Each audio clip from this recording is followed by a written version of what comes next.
It's Thursday, January 15th. Today caught red-handed. Video and audio evidence shows how a former Winnipeg police officer failed integrity tests leading up to his arrest on multiple charges.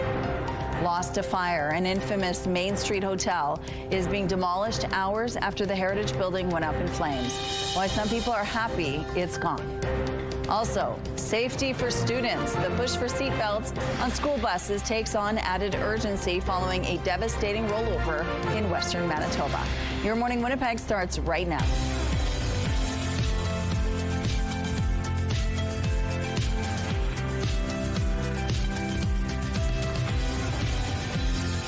Good morning, Manitoba. Happy Thursday to you. We're halfway through the month of January already. Thank you so much for being with us here on Your Morning Winnipeg.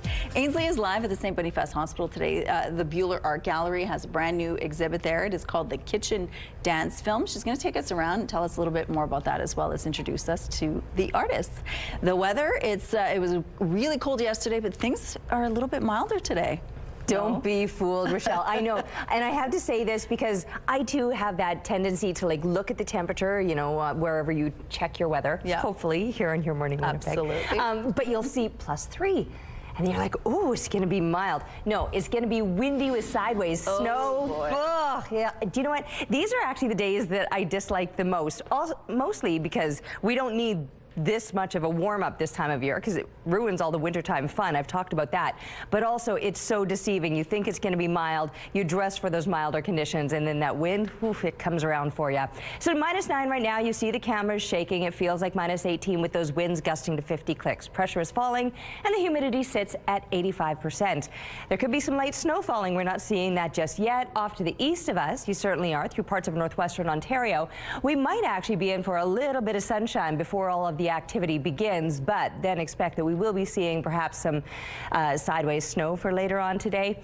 Really mild temperatures, and that goes right up into parts of northern Manitoba. A little bit colder along that eastern, northeastern corner, but all through the south, we're talking plus digits today. We could possibly break a record, but like I said, there won't be anything pleasant about today, so keep in mind, even though the temperatures are likely to push up into the plus digits, sideways snow as a result of those very strong winds. So very blustery conditions. And then, of course, there will be like the slushy meltiness because technically it will be so mild. It's just that because of those winds, it might not feel so mild. Then eventually it clears out again. That'll be for the weekend, and by then those temperatures are really going to start to drop off. Tomorrow we'll see a return to more seasonal values with that flurry activity continuing, but then suddenly dropping into the deep freeze for the weekend, and we've got some chilly temperatures to last right into the start of next week. Thank you, Terry. A vacant Main Street hotel is now just a pile of rubble after a fire early Wednesday morning. Despite the efforts of firefighters, the Manwin hotel could not be saved. As CTV's Jeff Keel shows you, it comes about a year after the city forced tenants of the Manwin out over safety concerns. A vacant Main Street hotel with a checkered past has burned to the ground. This building is basically lost. It's been vacant for a while. Early Wednesday morning, firefighters responded to a blaze at the Manwin Hotel. Streets were blocked in several directions, and the Main Street project next door was evacuated, sending people to other shelters and a community center. All the other shelters are working together to make sure there's coverage. What's left of the hotel is being demolished, and the site will be remediated. We are asking residents to avoid the area while this work continues. The costs associated with the work will be slapped on the owner's property tax bill. The move is one of many changes the city has made to crack down on vacant buildings. We're looking to move to take ownership of properties sooner in some cases. After years of reported safety issues, the city issued a vacate order for the Manwin a year ago. The mayor says the fire is proof they did the right thing. The building suffered from numerous fire safety issues, and this could have been a much worse tragedy if there were dozens of people still living there. The owner had been trying to sell the empty hotel ever since. It was listed in April for $2.8 million. There are those who are glad to see the hotel gone. I'm happy, actually, because too many of our brothers and sisters were ODing or getting jumped or stabbed or whatever. It's probably too early to celebrate having that building gone. It's been a really horrible place for the community. Still, at one point, there were many who called this home. Gordon Kitchen is a case manager at a sobering center. He says one of their residents was forced to leave the Manwin when it closed and had to leave his personal items behind which are now lost to the fire. Clothes, TVs, just all his belongings, 20 years of his life. Jeff Keel, CTV News, Winnipeg. The cause of the fire is still under investigation. CTV News reached out to the owner of the hotel but was unable to reach him. Grocery prices have typically been only going in one direction for years, up. But you won't have to dig any deeper to pay for at least one staple, milk. The province says it's freezing milk prices for all of 2026. In 2022, the regulated price of milk increased by a total of 25 cents. The government says the price dropped by 1 cent last year after a review of updated cost data and market conditions. Premier Wamkanu says the freeze will keep prices affordable for consumers while ensuring producers receive fair compensation. The Prime Minister is now in Beijing for a 4-day visit to China for a sales pitch. But whether that results in better market access to the country will depend on his ability to repair a tense diplomatic relationship. CTV's Annie Bergeron-Oliver reports from the Chinese capital. It wasn't long ago that Canada called China a disruptive power. Now the language has softened as Prime Minister Mark Carney's government looks to bring stability back to a frigid diplomatic relationship. This is a new government with a new Prime Minister, a new foreign policy. In this moment of economic stress for our country, it is necessary for us to diversify our trading partners. And Carney has made it clear that rethinking includes increasing non-U.S. exports through deeper partnerships with countries like China. And over the next few days, the Prime Minister will be pitching Canada to business and government leaders as a place to invest. I think that this was a really important opportunity to reset the relationship at a time when we're obviously dealing with a much tougher United States and where our Canadian national interests have to be rethought. A key area of debate and likely disagreement, Canadian tariffs on Chinese electric vehicles and Chinese tariffs on Canadian canola products. Government officials say it's reasonable to expect progress on so-called trade irritants, but the definitive removal of tariffs is unlikely. Our ultimate goal is to restore market access to China, have more smoother, predictable trade with our number 2 export market. And so we're looking for signs of progress and resolution on that front. This trip is all about getting business investment. So far, there are no cultural or heritage events on the schedule. Carney will spend his first full day in Beijing meeting with business leaders. Then he'll transition to China's Great Hall, where he'll meet with government leaders, including the Premier, and participate in 2 signing ceremonies related to energy and climate change. Donald Trump may say he doesn't want cars from Canada, but one Canadian-made vehicle stole the show Wednesday at the Detroit Auto Show, being named Car of the Year. The Windsor-made Dodge Charger took home the 2026 North American Car of the Year honor. Jurors spent the last year test driving and evaluating vehicles on multiple criteria, including design, safety, and performance. The president of the union that represents workers at the Windsor Assembly Plant calls it fantastic news and a real testament to the members of the plant and Stellantis. Grade 7 students at Bison Run School have been learning about structures this year, and in true winter peg fashion, they created warming huts. We have these little pages to make it look like a book. So like in the real warming hut, it's gonna be like a bunch of like strings coming down to make it look like as if you're inside a book, and it's just making like a cozy place. Well, that's a cool design. This hut, titled Warm Up with a Great Book, was designed and built by a group of students from Waverly West Elementary School. Once completed, the hut will feature a mock fireplace, whiteboard for book recommendations, a bookmark bench, and even a library. And the concept is turning heads. It was selected to be showcased on the Nestawaya River Trail later this winter.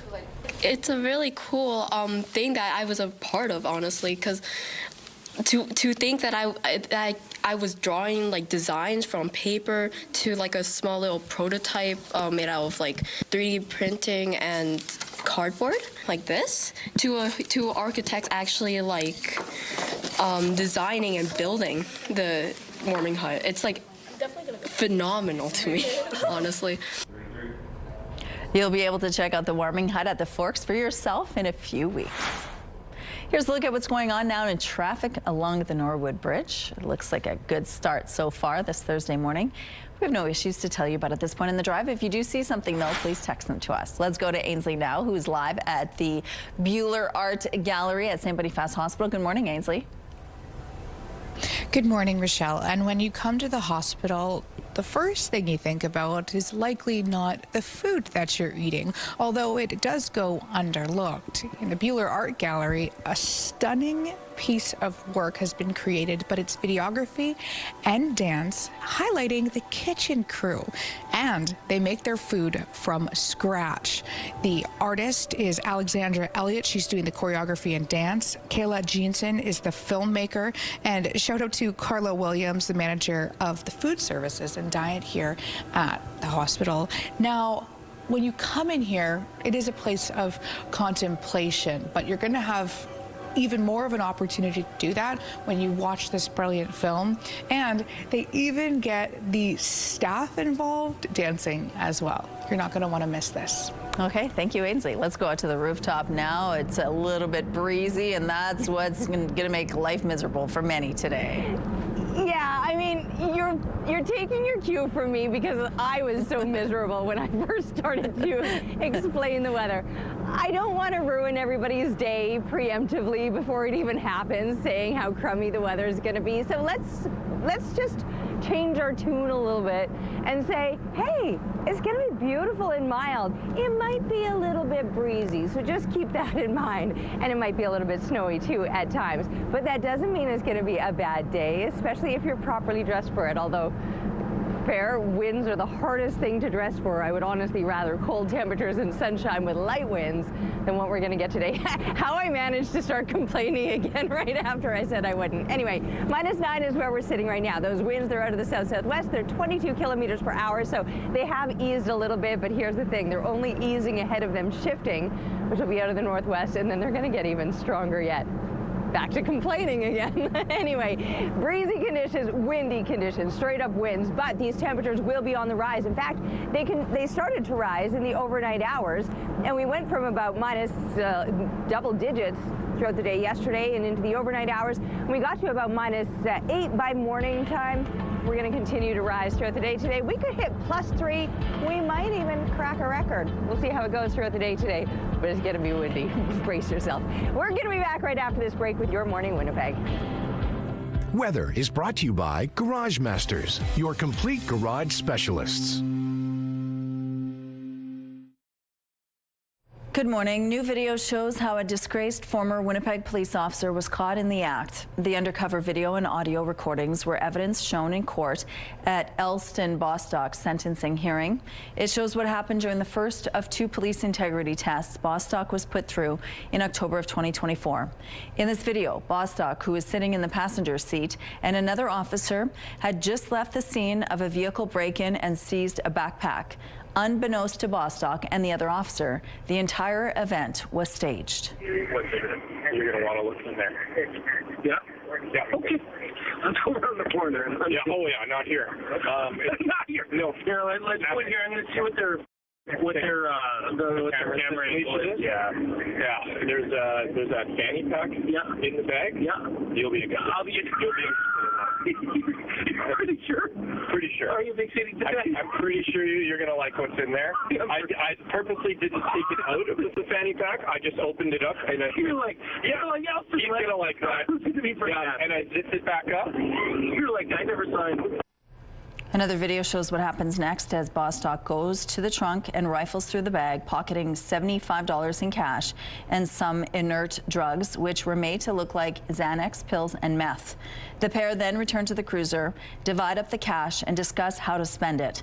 The other officer is also facing breach of trust charges as a result of the integrity test. Another audio recording presented to court shows Bostock coaching a fellow officer on how to have someone's traffic ticket dropped. I told him I know you, so like if he could go and just say, yeah, I plead guilty with an explanation, right? Yeah. And then you guys go to court, you show up and you say to the Crown, like, yeah, you know what, I found out stuff that came to light later. He had an explanation. Like, I just like to drop the charge. I just like to drop the ticket. I've never done that before. I've done it, and it works, bleeding. Because they got such a caseload that they don't really care. 49-year-old Elston Bostock has pled guilty to charges including breach of trust and drug trafficking. The Crown is asking for 7 years in prison, while the defense recommended about 2 years. A judge reserved decision until next Friday. Shots rang out again early Wednesday in Surrey, BC, in what police believe is another extortion attempt. Residents say they become used to the violence, but that something needs to change. It's happening consistently. This 26 hasn't been a good start for the residents of Surrey. It's heartbreaking, it's pathetic, it's kind of sad to see, in a great country like Canada, it's being ruined. Shots were fired into Bojan Suites and restaurant, leaving 2 bullet holes near the entrance. Surrey police say the shooting is extortion related and that the restaurant has received previous threats. No one was hurt. Surrey police data shows at least 16 extortion threats this year, this following more than 130 extortions in 2025. U.S. President Donald Trump says he's been told the killing in Iran is stopping and that there is no plan for executions. We've been told that the killing in Iran is stopping, and it's stopped, and it's stopping. And there's no plan for executions or an execution or executions. So I've been told that a good authority. We'll find out about it. I'm sure if it happens, we'll all be very upset, including you will be very upset, but that's just gotten to me, some information that the killing has stopped, that the executions have stopped. They're not going to have an execution, which a lot of people were talking about for the last couple of days. Today was going to be the day of execution.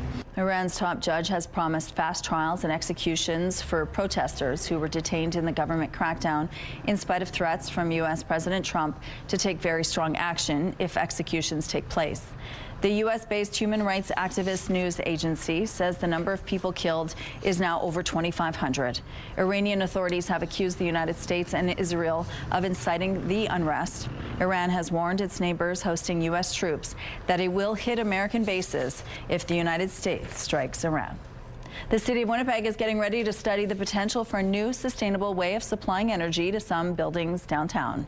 It's issued a request for proposals for a feasibility study and business case for a district thermal energy system around Graham Avenue. The idea is to use heat recovery systems or geothermal energy to create a thermal network to offset power usage. The city's RFP says a number of buildings in the area have expressed interest, such as MPI, True North Sports and Entertainment, and the Southern Chiefs Organization. The RFP closes February 4th. Children in Barrie, Ontario are getting a change to hit the ice with some local hockey heroes. We have 130 kids that go through this program every year. Like I said, they get to experience that life with the Barrie Colts. But on top of that, it's also raised money for local charities.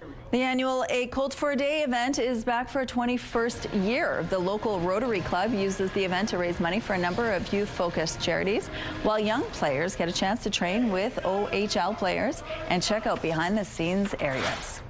We have some road closures to remind you about this morning. On Pritchard Avenue, the eastbound curb lane will be closed for water work from Salter to Powers.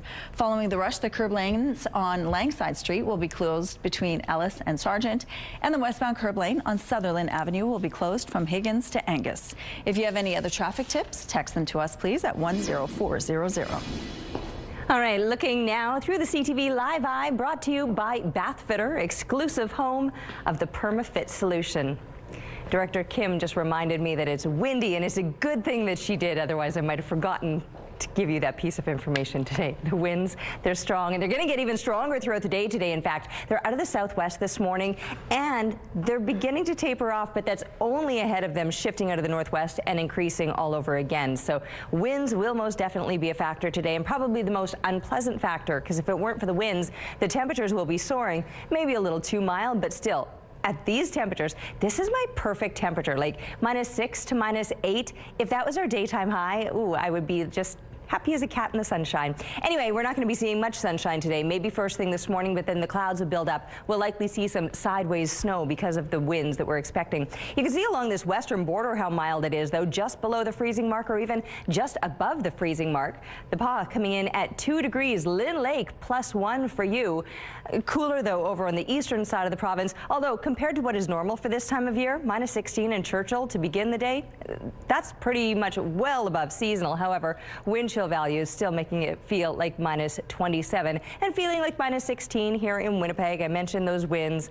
Yes, that will be the most unpleasant aspect of today, but there's going to be perhaps some precipitation as well. Maybe not first thing. We'll enjoy some sunshine with it rising about 20 past 8, but then the clouds build up and that snow coming at us sideways as we watch those temperatures crack the freezing mark, head to a high of 3 degrees for today.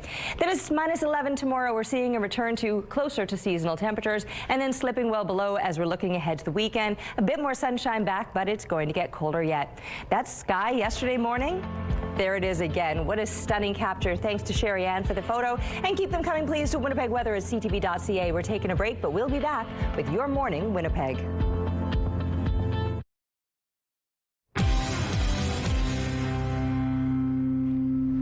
Get ready to rev your engines. It's time for a Your Morning Winnipeg contest. Ram Motorsports Spectacular is coming to Canada Life Centre for 2 shows on February the 7th and the 8th. Fans can meet the drivers and even ride in one of the trucks. Your Morning Winnipeg has a family pass for 4 to give away this week. To enter, head to the contest page on our website, ctvwinnipeg.ca. Don't forget to enter the keyword wheels. Good luck. Medical tourism is a $100 billion industry worldwide, and more Canadians looking to reduce wait times and costs are jumping on the bandwagon. But what happens when things don't go smoothly? CTV's Pauline Chan looks at how one woman's desire for cosmetic changes left her fighting for her life in a foreign country. She was a 52-year-old business owner and mother of 4 who also had abdominal surgery to remove a massive tumor. My dream was to have a mummy makeover. A tummy tuck and breast lift. But after her medical excursion to Costa Rica last fall, Nicole Grigorov is facing a very different future from what she expected for the new year. So I have to learn how to walk. I had to learn how to use my arms. I have to learn how to do everything. Sepsis resulted in the loss of her fingers and toes, but Nicole was just one of the thousands of Canadians who went overseas last year for medical or cosmetic surgery. The U.S.-based Medical Tourism Association says there's been a 40% jump last year in Canadians going abroad for anything from faster hip replacements to nose jobs. It's estimated that it's 432,000. And that's, data we have from hospitals, governments in some of the destination countries. I just went online and did a ton of research. So I interviewed some doctors in Canada. Canada wasn't out of the question. But in the end, she chose a clinic in Costa Rica. The main driving factor is the cost. The cost of care in those countries is considerably lower. The overhead expense, the time in an operating room, the medications cost less there. The cost for Costa Rica, about $20,000 plus flights. So in Canada, it would have probably been 25% more. But Nicole doesn't recall waking up at the clinic where her surgery was done. Nicole Grigorov spent some 3 weeks in a coma in Costa Rica. Her organs shut down, and when she finally awoke, her next challenge was trying to get back to Canada. Close friend Rod Ponkin stepped in with $85,000 for an air ambulance, and that wasn't the only hurdle. There's a lot of moving parts because the air ambulance, the doctor and their team had to correspond with Niagara doctors, and they had to consult. It was a 2-week wait to secure a hospital bed, with Nicole paying for each day in the Costa Rican hospital. She arrived in Niagara just before Halloween, and a couple of weeks later, she had to have all her fingers and toes amputated. I just want my life back. I want peace in my life. Pauline Chan, CTV News. That poor woman. All right, here's what's happening in traffic along the Provencher Bridge. We're going to take a quick break here.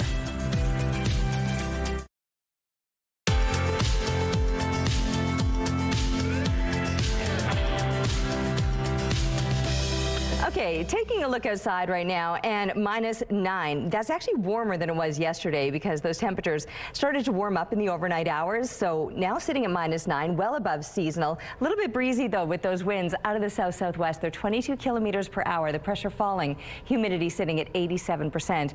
That temperature will continue to rise throughout the day today, and we are in for well above seasonal temperatures. I mean, already starting out at -9, which would not only be above the seasonal lows, but above normal daytime highs. -13 would be a seasonal high.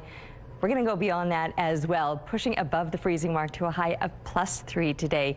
That will come with some strong winds. They're out of the southwest this morning. They're going to start to ease just before they shift, and once they shift out of the northwest, they're getting strong all over again, at times gusting to 50 kilometers per hour, with that chance of flurries coming at you sideways, as those winds will be intense today. +3, so another day of those incredibly mild, maybe too much so, temperatures, but will fall to -13 in the overnight hours, with those strong winds continuing and that sideways snow still a factor.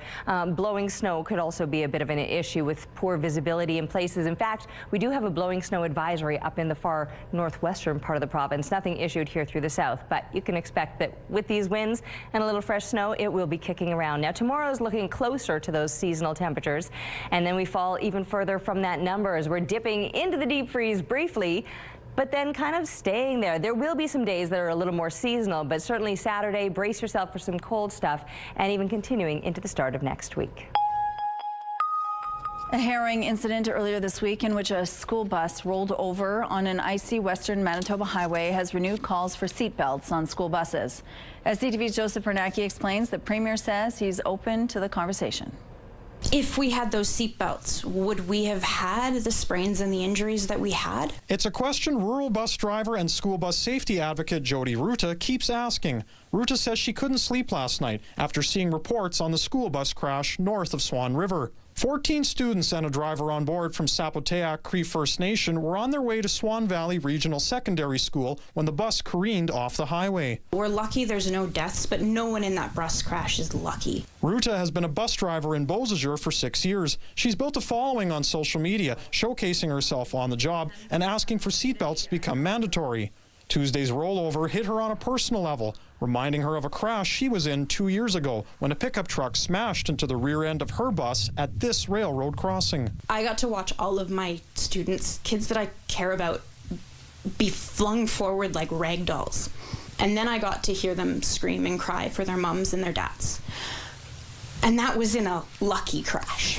Ruta believes the addition of seatbelts to school buses will make them safer. Sapoteac Chief Nelson Janai says it's a bigger conversation that needs to happen. Seatbelts in school buses, are they mandatory? Are they available? That's something that should be looked at in the near future. On Tuesday afternoon, Premier Canoe said he's open to the conversation of seatbelts on school buses, but wants to know more information about how this crash occurred. We have to be patient about identifying what took place in this instance before we rush to propose the right solution.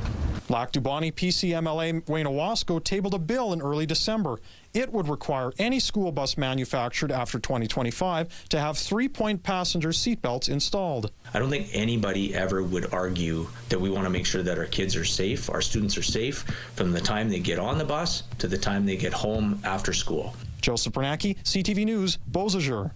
And some good news following this accident in western Manitoba. Health officials say most of the people hospitalized are headed home.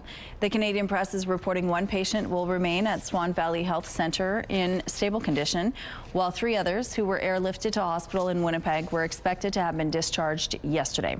RCMP say 4 people suffered significant injuries when a school bus carrying 14 teenage students lost control and rolled off an icy highway while trying to pass another bus near the community of Mafeking, north of Swan River.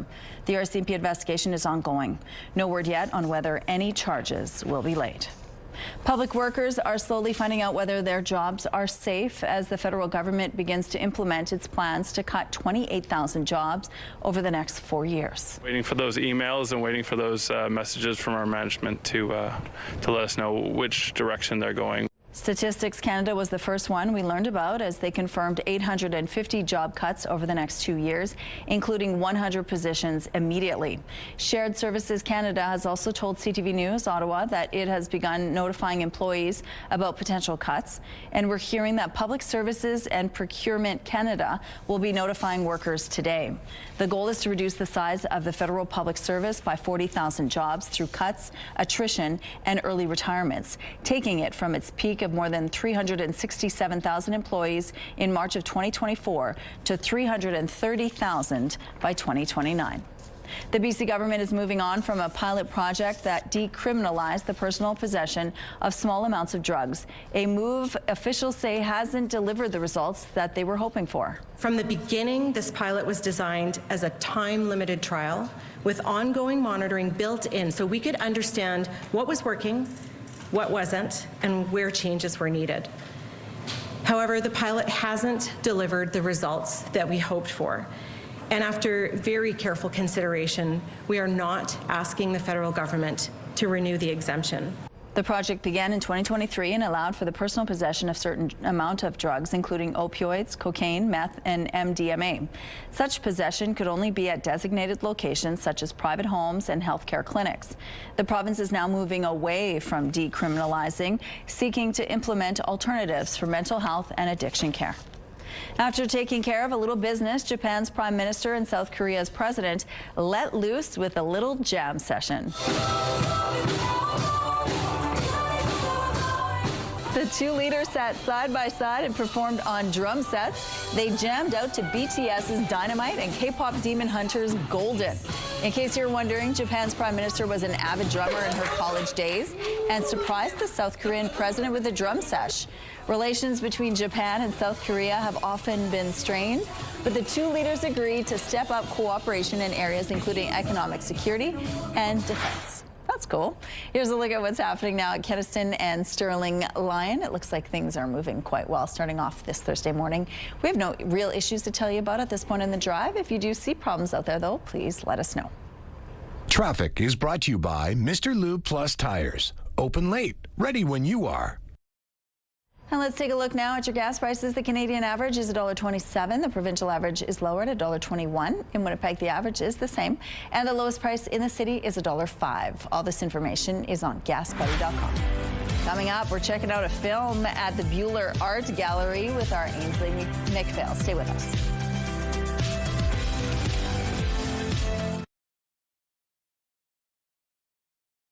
Weather is brought to you by Mr. Lube Plus Tires. Open late, ready when you are. All right, it's actually quite pleasant out here this morning with these temperatures that kept rising throughout the overnight hours and are now well above seasonal, not just normal low temperatures. We're well above that, but we're actually a couple of degrees above normal daytime highs. A seasonal high would be around -13. We're beginning the day at -9. It does feel more like -16 though once you're factoring in that breeze, which you'll notice this morning at 22 clicks out of the south-southwest. The pressure falling, humidity sitting at 87%. The winds aren't intense. They were this morning when we were first getting into work. A lot of us were doing that like sideways walk at a 45-degree angle into the winds as we were coming in, but they've eased a little bit. However, that's just ahead of them shifting out of the northwest and increasing all over again. So those winds will be picking up, and while the conditions are somewhat clear-ish, we might in fact see a little bit of sunshine once it rises at about 20 past 8. It won't stay sunny. We'll see the clouds building up. Some precipitation could be coming at us sideways as those temperatures crack the freezing mark. We've got Ainsley out and about this morning. Let's check in and see where she's at and what she's up to. Hey, Ainsley. Hi, Terry. We're at the Buhler Art Gallery featuring Kitchen Dance, a film that's unlike anything they've ever done here. The curator's joining me now, Hannah G. Tell us a little bit about how this all came together. Well, it takes so many people to do a project like this. But first, it's the idea. So I love food. And the kitchen here has been in operation for 75 years, although the hospital has been making food from scratch since the 1800s. Kitchens are inherently creative places. Like, a meal is an act of creation. And there's lots of repeated physicality as well. So I thought, okay, something's going on here I want to work with. I talked to my manager, Tanya Gadd, and Tanya said, you should talk to Carla Williams. He's the manager of the kitchen and patient food services. So I went to see Carla. I was like, look, I've got this idea. She was like, yeah, all right. So I got the dancer, Alexandra Elliott, to come into the kitchen over the course of nearly a year, forming relationships with people, observing what people do. And it's really a way for us to celebrate what we do here. Like, all of the meals, nearly all of them made from scratch. We're one of 2 hospitals in Manitoba that do this, so it's something that the city can be really proud of. And having a hospital that understands that using art to show people what we do here, to celebrate and appreciate the staff that we have here, is a really magical thing to be able to do. And even myself watching it, I felt quite moved, quite emotional. When and how can others watch it themselves?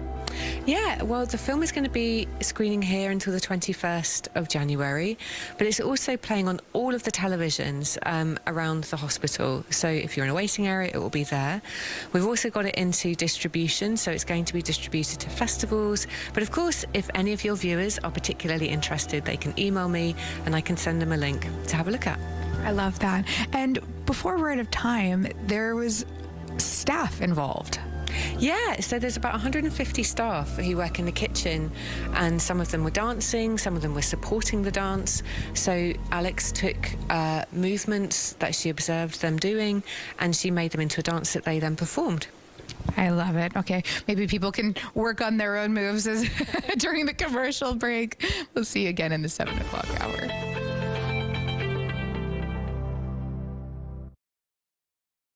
A look at the early markets now. The Dow Jones is 45 points higher. The Nasdaq added 218 points. The S&P index is up 26. The Canadian dollar is slightly lower at 71.93 cents U.S. Overseas, the Hang Seng dipped 76 points and the Nikkei lost 230. Good morning. It is 6:46. More military members have now arrived at Pimicikamak Cree Nation in northern Manitoba. 3 more Canadian Armed Forces members are joining the 7 others who were already on the ground. They're helping with getting the community's water treatment plant back online and deal with lingering power concerns. The First Nations power went out in December, leading to a water system failure. More than 4,400 people have now been forced out. Manitobans, particularly those in the north, are being warned about a troubling rise in a potentially deadly bacterial infection. It has to do with a strain of invasive meningococcal disease, or IMD, which has been spreading since December of 2023. According to the province, it led to 23 confirmed cases and 4 deaths last year, which it says are well above normal. The majority of those were in the north. Symptoms include a dark rash, high fever, stiff neck, and severe aches and pains. As many as 10% of cases are fatal. The province is encouraging Manitobans to check their immunization records and make sure they're up to date with meningococcal vaccines. Crews are set to begin plowing operations this morning to clear back lanes in Winnipeg. In a news release, the city says snow clearing will begin at 7 a.m. It says back lane conditions have deteriorated in recent days amid fluctuating temperatures. Motorists are reminded to drive to conditions and use extreme caution when near heavy equipment. A reminder that the annual winter route parking ban is in effect. There's no parking between 2 a.m. and 7 a.m. on streets designated as winter routes. Those parked in violation may be ticketed and towed to the towing company's compound. A 4-person crew that ended its mission at the ISS early is back on Earth. Splashdown of Crew 11, splashing down off the coast of California. It was a safe landing for Crew 11 on board the Dragon Endeavour. The astronauts arrived at the International Space Station in August, expecting to stay for 6 months. NASA decided to bring the crew home a month early after one of its members became sick. NASA didn't give any details about the illness, except to say it wasn't an emergency. A new study out of the University of Sydney in Australia suggests small lifestyle changes can add up and extend a person's life by a year when done together. Researchers followed about 60,000 people over an 8-year period. They found people who had a longer lifespan exercised at least 40 minutes a day, slept between 7 and 8 hours each night, and ate a diet rich in fruits, vegetables, whole grains, and fish. They also found those people tended to have fewer major health problems. Critics, however, say more study is needed. The research was published in the journal eClinical Medicine. Some of the wives and girlfriends of your favorite Winnipeg Jets players traded in pucks for puppies Wednesday morning at the Winnipeg Humane Society. You are so precious. He's 70. Kira Pionk, Megan Pearson, and Margot Morrissey volunteered at the facility and met some new friends, namely Matlock and Luca, during their visit. The trio is drumming up support for a pet food drive happening at the February 4th Jets Hab game.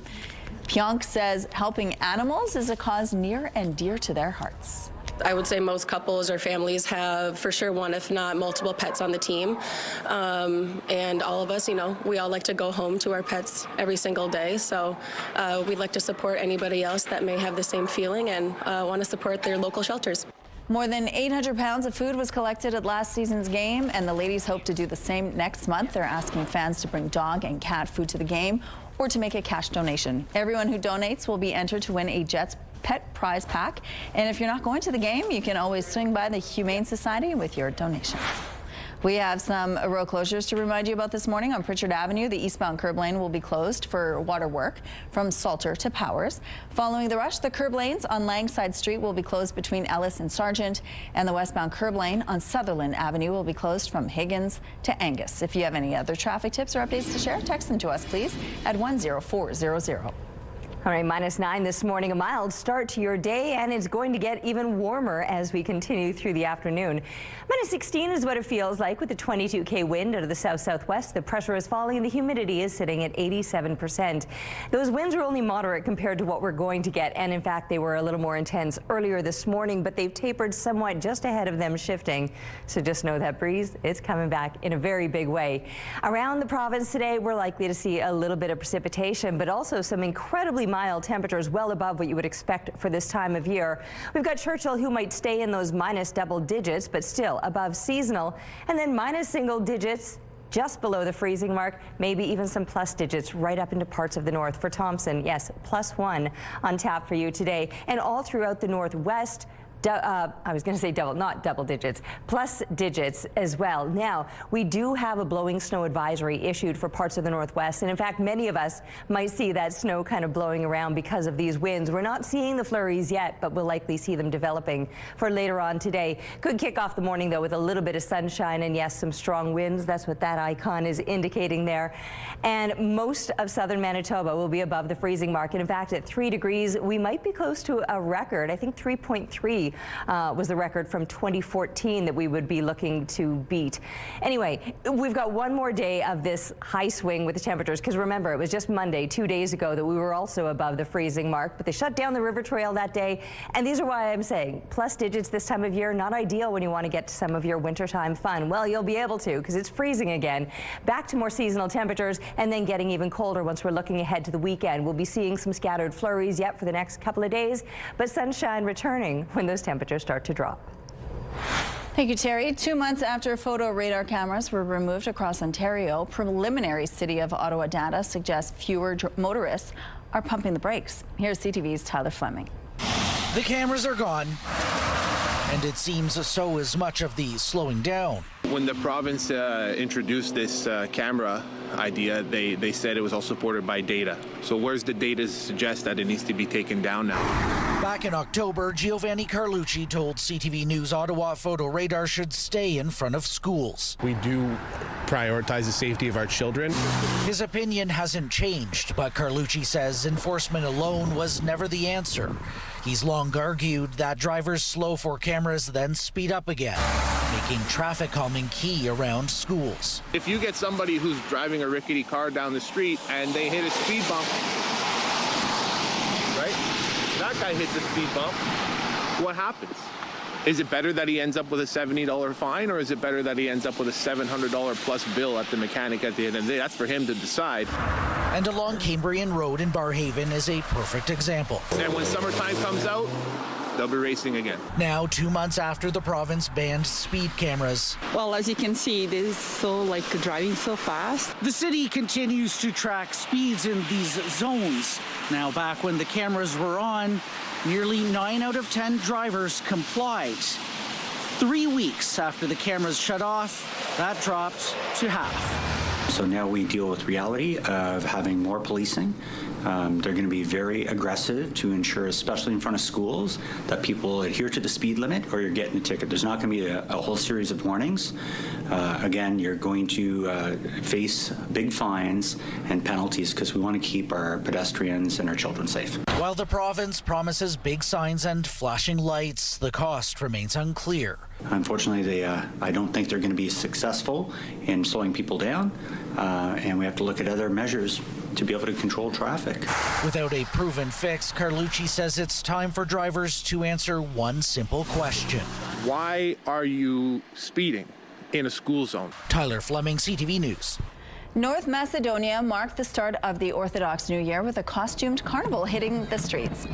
Carnival goers donning masks and costumes danced through the streets as part of a tradition thought to chase away the spirits of winter.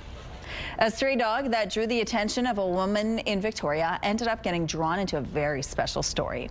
It's the tale of how the pup found its way back home thanks to the help of an illustrator. CTV's Adam Sawatsky explains. No matter where she's going, Lane Smith is armed for art. My teacher instilled very early on that I need to be drawing everywhere I go. While she regularly fills sketchbooks full of people she stumbles upon, this is about the day Lane drew something different. I'd open the gate, I leave it open because I'm carrying a big bin. And because Lane is studying to be a storyboard artist for film and TV productions, she agrees to illustrate the action, beginning with that bin. And boom, there was a dog. A dog she'd never seen before, whose owner was nowhere in sight, who then followed Lane to the entrance of the convenience store she was working at. And it kind of put itself right between myself and the door. Until a regular customer stopped by to help. Then we checked the tag, which there was nothing. So the regular watched the pup while Lane opened the store, before another customer took the pup for a walk while Lane called animal control. The guy was amazing. He was really nice. Petted the dog and loved on it before picking it up. But then, after returning to work, Lane started feeling for the lost dog's owner. What are they going to do when their dog is gone, when they wake up this morning? Like, how is the owner going to find their animal? So she scrambled to produce a poster, but seeing as she'd forgotten to take a photo of the pup, turned to her pens. I did draw a picture, yeah. Lane drew a picture of the lost dog, wrote details on where to find it, and posted the original art on the bulletin board outside the store before sharing it on social media. It was pretty positive, which was nice. People called it the best poster ever, and an animal rescue organization praised it as enchanting and brilliant, before revealing that the dog and their owner had been reunited. It's always good to see what we as a community can do to be kind to one another. But even better, Lane says, when a real-life story ends like a feel-good movie. Just the best thing I could possibly wish for. Good happy ending. Adam Sawatsky, CTV News, Victoria. Okay, we're going to take a quick break here. We'll be right back after this.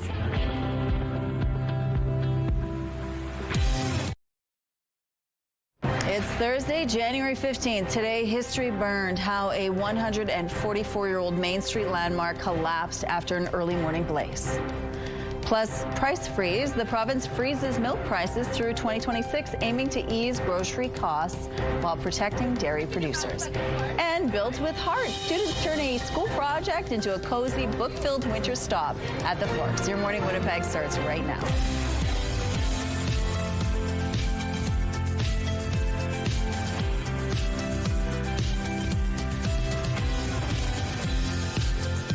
Good morning, Manitoba. It is Thursday. Thank you so much for being with us here on Your Morning Winnipeg. In the next hour, we have a lot to cover, including a conference about encouraging young girls and women to look at STEM and AI as potentially industries that they want to get into in terms of employment. And then at 7:52 in our Community Connection, there is a local rescue that rescues thousands of dogs and has been doing so for 10 years. They're going to bring some dogs in the studio this morning, which we love, of course. And today would be a good day to take your dog out because the winds will be blustery, but at least it's mild. Yes, your dog would tell you every day is a good day to get them out, for sure. It's just a matter of how do you need to dress when you're headed outside. And today we're attempting to dress for those winds, and I know that's always the trickiest situation, especially because these temperatures are indicative of, you know, a mild day, but because those winds will be so intense, it might not seem as mild as the temperatures might have you believe. -9 is where we begin right now. It feels like -16 with a 22K wind out of the south-southwest.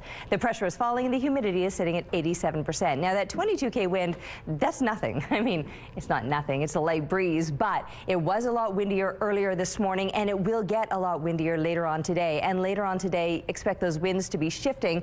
So they're actually just in this tapering phase ahead of that shift that'll get them out of the northwest and at times to about 50, maybe 60 kilometers per hour. So, whew, yes, that is a very strong wind that can knock you off your feet if you're not careful, especially because things as they warm up today, and they will, could get very icy just ahead of them getting very slushy and messy, but just below the freezing mark or near to it is when things can be very, very slick, and then you add those winds on top of it. I almost got pushed over by those winds the other day when it was so warm.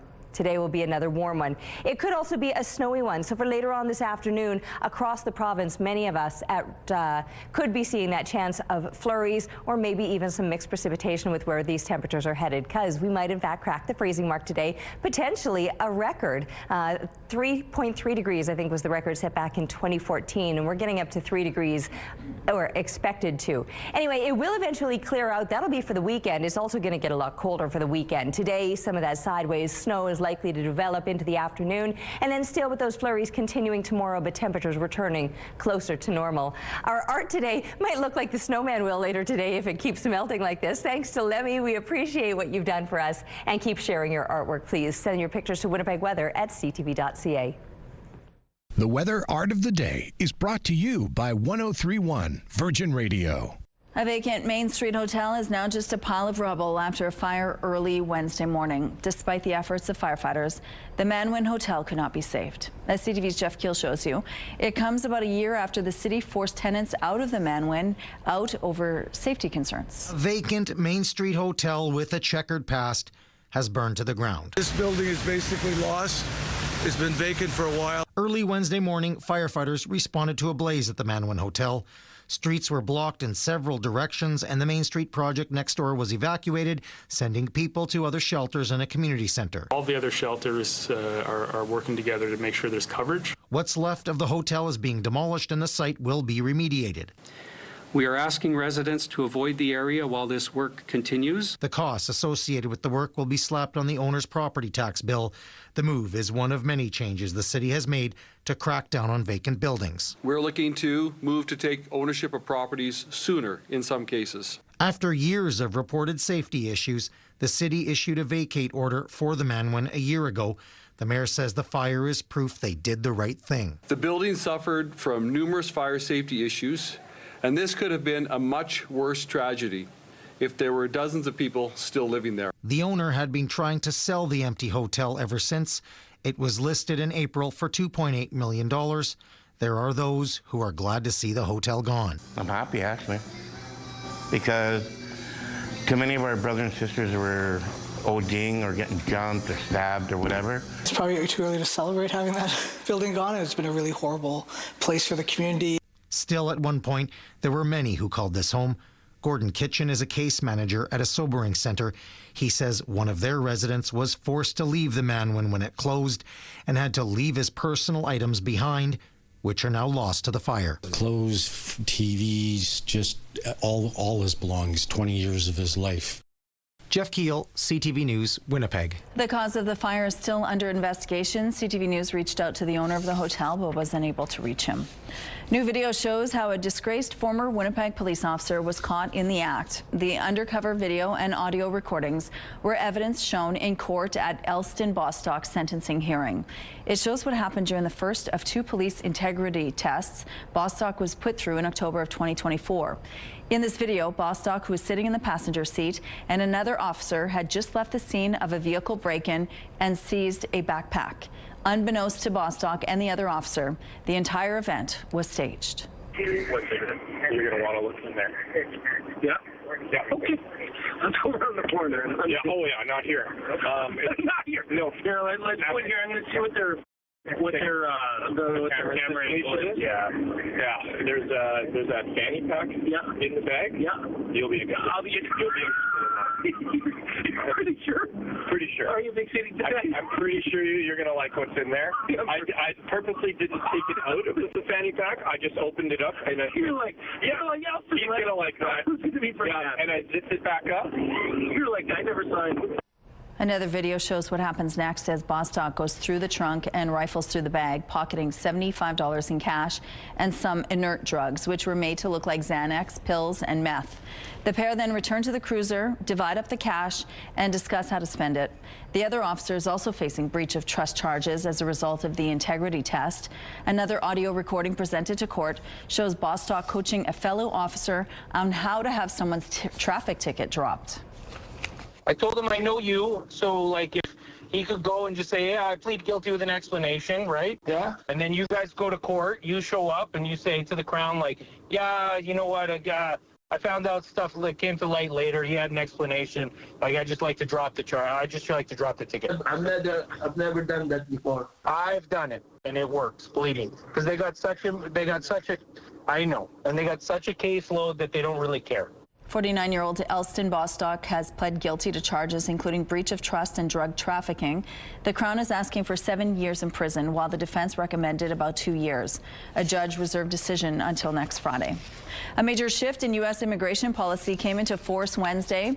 The Trump administration is imposing an indefinite pause on visa processing for people from 75 countries. The suspension specifically targets those seeking to live in the United States, but exempts short-term visa applicants such as tourists or students. The move marks an escalation of the Trump administration's crackdown on immigration. The list includes Russia, Somalia, Afghanistan, Iran, and many others. Have you ever wanted to go off the grid for a few days? Well, there's a new app that might think you're dead if you do. It's called Are You Dead? And it's for people who live alone. It's gone viral in China with surging downloads, prompting the company to introduce a subscription fee. The company behind it says it's designed to be a safety tool created for people who live alone. The app requires you to set up one emergency contact and sends automatic notifications if the user hasn't checked in on the app for consecutive days. Here's a look now at what's going on along Portage Avenue. Still looks like things are moving quite well, and the traffic volume is still quite light at this point in the drive. If you see any issues out there, please let us know. The governments of Canada and China have signed a series of cooperation agreements, including one with the goal of expanding energy trade. But there was no mention of tariffs on canola or electric vehicles, which are currently the biggest trade irritants between Canada and China. The nations pledged to set up a ministerial dialogue on energy and explore opportunities in oil, gas, nuclear, and clean technology. Also, they will allow Canadian dog food into China. Prime Minister Mark Carney is set to meet Chinese President Xi Jinping on Friday. Taiwan's semiconductor manufacturing on Thursday announced a record capital expenditure of between $52 and $56 billion for 2026. This as it tries to ease the capacity constraint on its production facilities. About 70 to 80% of the spending will go to manufacturing equipment for cutting-edge chips, with the remainder split between chips for automotive and industrial uses and advanced packaging technologies. TSMC, which manufactures more than 90% of the world's most advanced semiconductors, projects its revenue will grow nearly 30% this year. Those are your morning business headlines. For BNN Bloomberg, I'm Roger Peterson. Let's go back now to Ainsley, who's live at the Buhler Art Gallery this morning, and they're showcasing a film right now. Good morning. Kitchen dance is what it's called. And when you think about the kitchen here, I'm going to give you a bit of a history lesson. It has been operating since the 1800s, one of the only kitchens to provide food from scratch. And if you've ever spent any time in a kitchen, you know that it is quite the dance. So we're going to look at some of the movements behind this piece, that it was done in-house, even involving some of the many staff that have worked tireless hours and years inside the building as well. Coming up at 7:27, we're going to be chatting with the kitchen manager, talking a little bit about what went into the production and how people got involved, where people can view it. It is such a great piece. It is going to go beyond these walls, and I can't wait for you guys to check it out yourselves. So neat. Okay, thank you, Ainsley. Let's go out to the rooftop now. How's it feeling out there right now, Terry? Pretty pleasant overall. I mean, it is a little bit breezy, but nowhere near as windy as it was when I was trying to get in this morning, or likely how windy it'll be later on this afternoon, even though it's going to get warmer. In fact, it continued to warm up in the overnight hours, and now we're sitting well above seasonal, not just for lows, but for daytime highs, beginning the day at -9, feeling like -17. Now, just for a reference point, -13 would be a normal daytime high, so we're already above that, and we'll continue to make some maybe too impressive gains today, because plus digits are on tap for us later on today. Right now we've got a wind out of the south, 22 kilometers per hour. The pressure is falling and the humidity is sitting at 88%. That breeze likely to shift out of the northwest, getting intense. And while we're having a clearer moment and might even get to enjoy a bit of sunshine today, it'll be rising at about 20 past 8. Then the clouds will build, likely bringing some precipitation, and those winds making sure that it's sideways snow if it makes an appearance. The temperatures are likely to crack the freezing mark all across southern Manitoba and even into parts of northern Manitoba. Too warm for this time of year, some would say, especially because if you want to get outside and enjoy those wintertime activities, it's likely to be very slushy and messy and not feeling so much like winter as opposed to maybe a messy spring day. But it is going to cool down again. The flurries will likely continue once they begin to develop later today. They'll continue overnight and through tomorrow as the temperatures return to seasonal, and then clearing out for the weekend when those temperatures dip further yet. Thank you, Terry. It's time now for our question of the day. Today is National Bagel Day, so we're asking, how do you like your bagels? You can text your answer to 10400. Make sure to follow the automated instructions so we can feature your response, and don't forget to include your name, please. It's time for our Pet of the Week reveal. This week, we're celebrating Oreo. He loves everyone and gets excited when meeting people. Lori tells us Oreo's most unique quality is how he can sense a person is sad and shows them extra love. He's very playful and can make you laugh till you have happy tears. Congratulations to this adorable dog. We love your Pet of the Week submissions, so keep them coming, please. Share a photo and a fun story of your pet, dog, cat, bird, or anybody at petoftheweek@ctv.ca, and then make sure to watch Thursdays to see if your pet is named our Pet of the Week. We're going to take a break here. We'll be right back after this.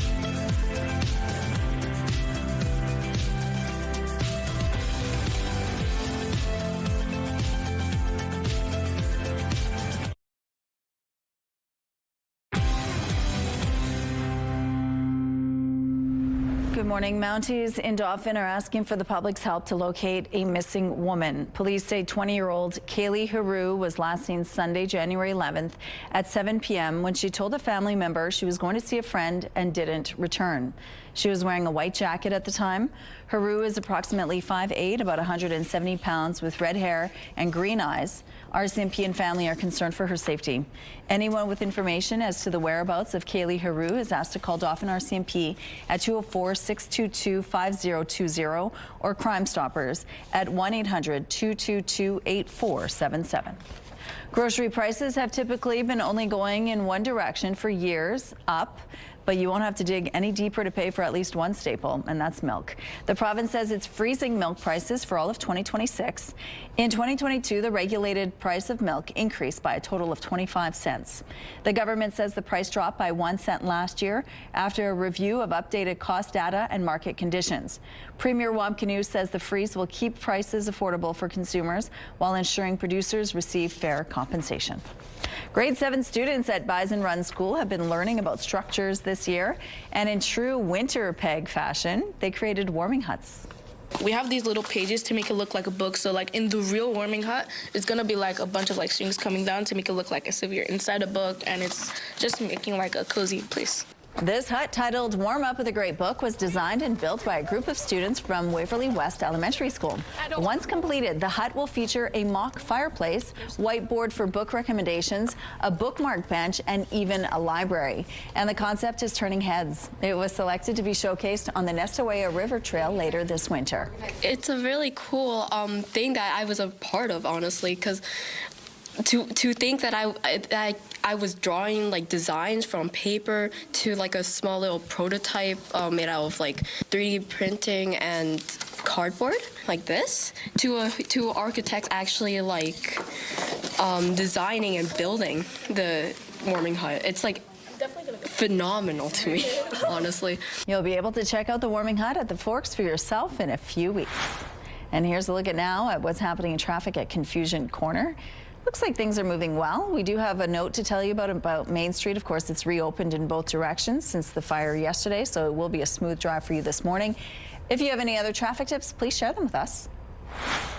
If you're a comedy fan, this upcoming documentary is probably for you. The writer, the director, the producer, and the star.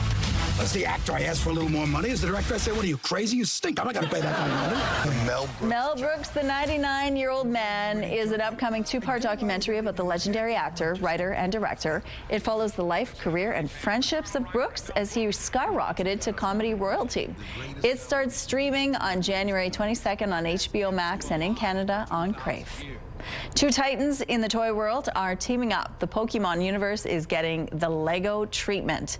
Lego has unveiled its first ever line of Pokemon sets, marking a major crossover between two of the largest play brands in the world.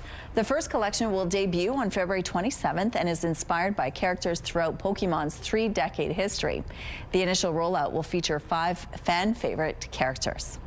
And the boys of Heated Rivalry are coming back sooner than expected. Shane pulled back and examined Ilya's face. You look tired. That's my line. Nova Scotia author Rachel Reid has announced another book is in the works. The 7th installment in her Game Changers series is now set to be published in September. It's called Unrivaled and will pick up where the long game left off, with Shane and Ilya open about their relationship and playing on the same team. As for the show, it has been picked up for season 2, but Crave hasn't said when it's expected to be released. Your Thursday primetime lineup starts with Hell's Kitchen at 7. 911 Nashville is up at 8. Grey's Anatomy follows at 9. And Georgie and Mandy's First Marriage wrap things up at 10. It's all right here tonight on CTV. And it's a mild day today, but it might not feel like it later today. Well, that's because of the winds. I mean, certainly the temperatures would say otherwise. Plus digits on tap today. Where is my microphone? Oh, it's just dangling. That's because I had to put it on my outer layer a second ago. You do need those layers on because the winds are going to be intense, and that's always, I say, the hardest thing for you to dress for. We're looking now through the CTV Live Eye, brought to you by Bathfitter, exclusive home of the PermaFit solution.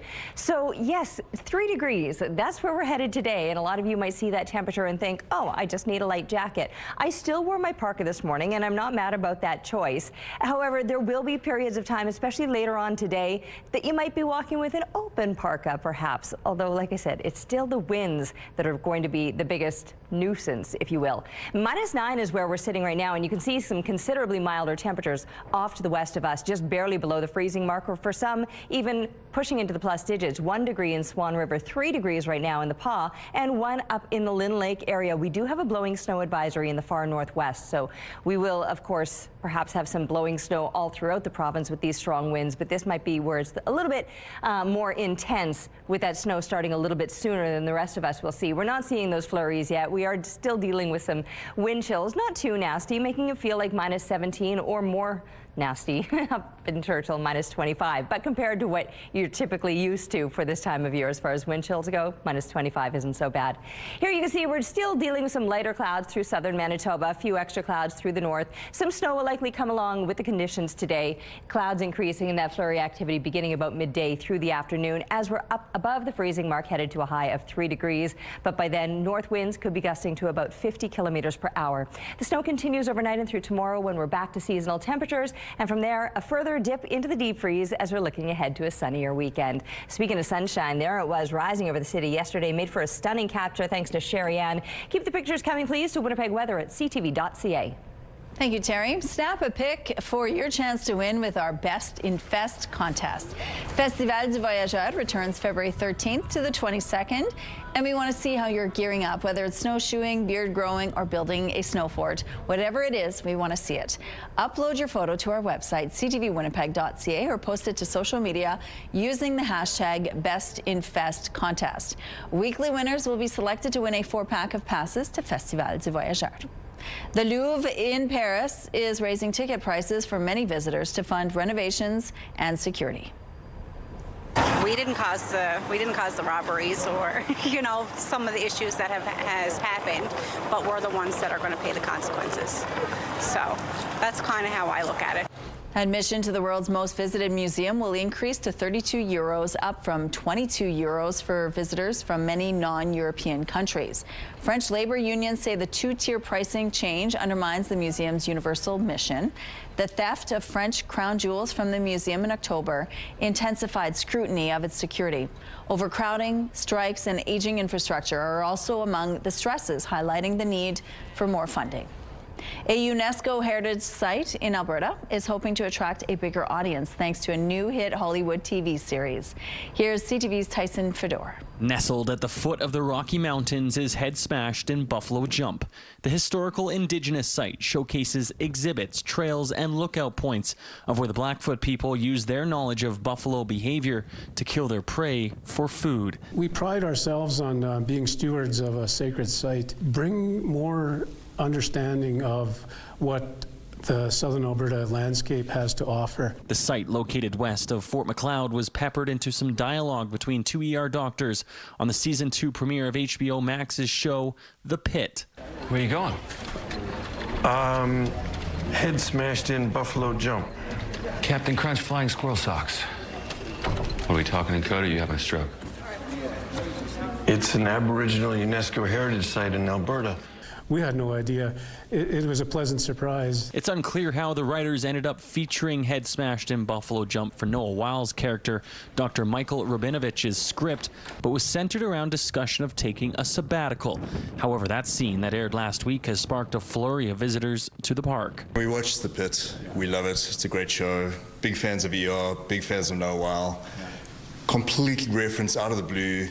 Got us really excited, so we came down for the day and check it out. We've had a ball. It's awesome. Travel Alberta has also featured the scene in a recent video. The Pit recently won several Golden Globes, including Best TV Series for Drama. Now, staff of the world-famous site are hopeful the international attention draws out even more curious travelers. Tyson Fedor, CTV News, near Fort Macleod. Well, that's pretty cool. All right, well, coming up, we're going to tell you about a film that is being showcased right now at the Buhler Art Gallery. It's called Kitchen Dance. Stay with us for more details.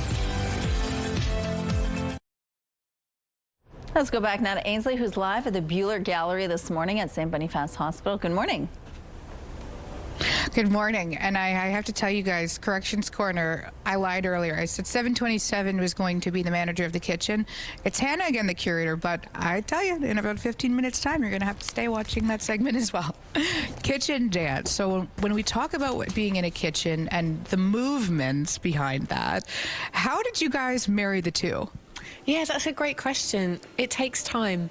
So Alex was in the kitchen from January of last year, forming relationships and watching people. So in a kitchen, you've got people chopping, you've got people moving things from side to side. So Alex was watching these things, researching, making notes, and then from those movements, she created a series where some of it was reaching down or pulling a trolley or brushing something off a sleeve. And she took all of these movements that she had observed and created a sequence. And then it was teaching the staff them. So every morning there's a huddle in the kitchen where the staff get important news. And Alex was allowed in, I think, maybe once a week. She had 2 minutes. And during that 2 minutes, they learnt a movement. And I used to kind of pop in and creep around the corner to watch. And I'd be seeing like 30 people like lifting their arms and doing all these movements and practicing. And just so much laughter and joy. It was really, really funny. It was wonderful, yeah. So it was a lot of repetition, a lot of observation, a lot of research, yeah. So that means we're going to end this segment on a live performance. I'm just kidding. I'm just joking with you. When it comes to those movements, obviously in this, it was filmed of one person doing the dance. However, everybody got involved in their own way. There's this really cool moment. So in the live performance, there's a moment. So Alex did 4 solo pieces in different parts of the kitchen. But there was one part where the staff kind of melted in from where they were working, because all of the performances happened during like the busiest times. And they kind of melted in, and then they did their performance through the kitchen. And when they went around the corner, the music changed and they just freestyled. And everyone was busting their moves through the kitchen. Everyone was cheering for them. It was so fun. Yeah, it was brilliant. And at the end of the day, it's all so people can access the food here at St. Boniface Hospital. Coming up at 7:42, we're chatting with that kitchen manager. All right, and looking outside right now, it's -9. That is well above seasonal compared to what you would expect for this time of year. So -20s, that would be a normal low. -13 would be a normal daytime high. So to be starting out at -9, we're in for a very mild day. Now, right now, those winds are out of the south. They're 22 kilometers per hour. The pressure is falling. Humidity is sitting at 88%. You can see the camera shaking out there right now. And those winds, they've actually eased a little bit ahead of picking up again. So right now, if you want to get outside early, this is the time to do it, because those winds later on today, they could be gusting to about 50 kilometers per hour, but 3 degrees, well above seasonal, maybe too warm. This is the thing, I've been complaining all morning long, mostly because it's going to get so incredibly mild. Slushy conditions, messy conditions, and then yes, those winds on top of it all. Down to minus 13 overnight, with those winds at times still very, very strong. 60 kilometer per hour wind gusts tonight, and tomorrow we're going to do it all over again. Minus 11 is our expected high for tomorrow, and a look throughout the rest of the week. Gosh, as mild as it's going to be today, this weekend, brace yourself. It might not be as windy. It's going to be twice as cold. There will be some sunshine, but those temperatures will be plummeting. Thanks, Terry. When it comes to science, technology, maths, AI, and innovation, young women have many opportunities for employment and bright futures in these fields. But it takes inspiration and opportunity to get more women and girls involved. An upcoming conference is attempting to do just that. It's called Women in STEM, AI, and Innovation. And joining us now to tell us more about this conference are Anju Bajaj and Divya Sharma. Good morning to both of you. Good morning. Thank you for joining us. Now, tell us a little bit about why this conference is so important to sort of draw more young women to consider these fields. So AI is again, but thank you very much first of all for having us here. Good morning. So AI is again shaping the world, and this is very important to start young as possible. So this is why we are doing this conference. So we had this conference virtually in the past few years, but this is our second year in person, so that the students can have information, face-to-face information from the panelists and from the leaders in STEM. Every year it changes, right? What you're talking about when it comes to innovation in STEM, because it's changing so quickly with technology. Why is it it's a good idea to stay fluid with that kind of thing? Absolutely. Well, as you know, technologies emerge and different innovations take place. For example, this year the emphasis again is on AI and innovation. We want to make sure that these topics stay current as possible, so that young girls and young women have the opportunity to shape this field rather than have this field of innovation in STEM decided for them. Okay, so young women and girls, why is this a good industry to think about? The money's good, right? Well, that's a great piece to start with. But at the end of the day, I think what we've seen in the world and what we've seen around us is that oftentimes these systems are so systemic, and if we look around us, the world wasn't traditionally made for women and girls. And I think when we think about a field like AI, technology, and innovation that's actively shaping things like biases in the world and how even hiring happens and how, again, we operate in just day-to-day society, this really gives young women that opportunity to shape the world around us. And that's why we want to see more young women in STEM. And so this conference is a good way to inspire them, but it's also a way for them to learn on things that they might actually be more interested in, right? Yeah. Tell us why. So again, that is again inspiring for them to see what is happening in our industry, what is in Manitoba we have to offer. And at the heart, we want to tell our young girls that in our Manitoba province we have such an awesome talent here, and they can talk to industry people, policymaker, and academia, and they can share what is again their views on that, and other people can reply them as well. Okay, so there will be experts there, sort of guiding them through this conference and giving them their expertise, but also teaching them, you know, the future, what's next, right? And maybe building some excitement. Exactly, and we have folks and experts and representation from all across the board, all the way from policymakers to professors of law, ethics, folks from the Indigenous community who've championed reconciliation, really offering that perspective on how do we make sure that, again, this is taken from a systemic perspective, and then of course folks who are leaders in AI and STEM in their own rights. Okay, so for people watching at home right now, you want to encourage them to sign up, right? Because there are some important deadlines coming up. So what would you tell teachers, parents, even young girls at this point? So the deadlines are approaching fast, right? The January 27th is a deadline, and we are looking for more speakers and more participation so that they come and get the opportunities. It's not only about the STEM opportunities providing. We want to tell them the STEM is in the future, and they are the leaders, and their voice matters. And come and share your voice so that we can help you, and we can make you again empowered, and we can help you out there. What have you seen when young girls go through the conference in the past? What sort of experience, or even, you know, some of the excitement that you've seen in their faces when they're done? I saw really huge excitement. They were saying that we belong there. Yeah. Right? It's a safe, inclusive, caring environment. And they were so happy. This is our place. Like, this is our day. Then we can celebrate it. And they were really so happy to, again, it is a good opportunity for them to meet other people and ask them the question. And they felt so safe. They were so happy to attend that. That's the inspiration coming from them to have in person. And then they also express interest in those fields? Yes, they express. And if you see that recently test the PCAP and Canadian Assessment Program, and it has happened every 2 years.